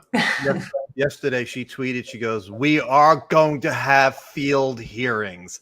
So whatever that means, because she was annoyed that Burchett didn't realize he was not chairing the event, which was fine. They all did good. I didn't see really any negativity from them. A couple of the balloon stuff, but overall it was good. For me personally, it was good. It's like I didn't have any real major surprises. I liked learning that he spoke to 40 witnesses. Stepping back and looking at it from somebody not into UFOs, this would be an amazing hearing. I didn't expect we were going to talk about bodies and craft like this soon. So I got to realize I'm spoiled. The NASA study is still set to come out, and I thought we were supposed to get their first report by now. Yeah, I mean, maybe by the end of July, but it should be any time now, is what I thought. So maybe the next round of hearings will include more of that NASA study. Yeah, I don't think we're going to be bored over the next few months and the next few years. And a September hearing in the Senate would be amazing. And hopefully we get to hear from Lou and lots of other people we want to hear from. So sorry, everybody, again, for the picture and no camera. I was not feeling well. And now it's just frozen. And then, sorry, I took Cookie out. He had to go. And then the thing froze and I didn't realize it. So that's why we got stuck. But I appreciate everybody being here. I know we lost a lot of viewers when that happened. It's my fault. I didn't realize it. So it was during the worst testimony. I don't know if you guys heard Ms. Fox. It's all right. And yeah, so bad. It shouldn't say the worst, but maybe the most boring part of the testimony. And grandstanding. She asked one more question. Balloon Gate, but that's all right. She just needs to catch up. She's obviously still new to this topic and she's feeling her way through it. You're more optimistic than I. So I try to be. I have a vision of what's going on right now between AOC and Grush. And she's like, now, can you describe the bodies? what kind of species are there? And I could just see it going on for hours. I mean, if you had David Grush in front of you and you were able to ask him anything in a private situation where he was able to speak freely, my God, I'd be there for 11 hours. Oh yeah. At least. Cortez was I liked her line of questioning. I was proud that she was asking some of those harder questions. Honestly, I think all the questions, I know Burchett and Luna pulled quite a few from the Twitterverse, which I like that they're being inclusive of Yeah, good for them. social media and our community, honestly. And I liked hearing that Burchett's office has been in contact with Don Schmidt, you know, and his team of people that work with him. I know ICER was in attendance today. They were there and present. So that has me excited that, you know, this isn't only being paid attention to within our own country. This is an international issue. I know lots of other countries like Australia, they did a News 7 spotlight on it last night on their news, talking about our hearings today. So I think this is one of those moments in global history where all eyes are on us right now. So I will end with saying, keep up the diligence, write these members of Congress, let them know what's important to you and questions that they should be asking concerning this topic. And as Grush pointed out, he chased down everything that was brought before him. You know, if he could investigate it, he did investigate it. So it's up to us to re-educate or educate for the first time the rest of humanity on this. So keep up the good work, UFO community. Yeah, Thank thanks. you very much for tuning in today. Thank you, everybody. And the folks asking for Michael Vai, I will try, but he's going to be even more skeptical about if this stuff is going to get out, because he said it in the past. He goes, they're not going to let this out. This is classified. I don't care what it is. I don't care where it's from. So we'll see. Just an idea of what you're going to see on the skeptics. I won't mention his name, but Nicole and I, you and I know him. You know him more than I do. He said, this is on Facebook, I think. Well, I might give details of what I really know about UFOs in a skiff.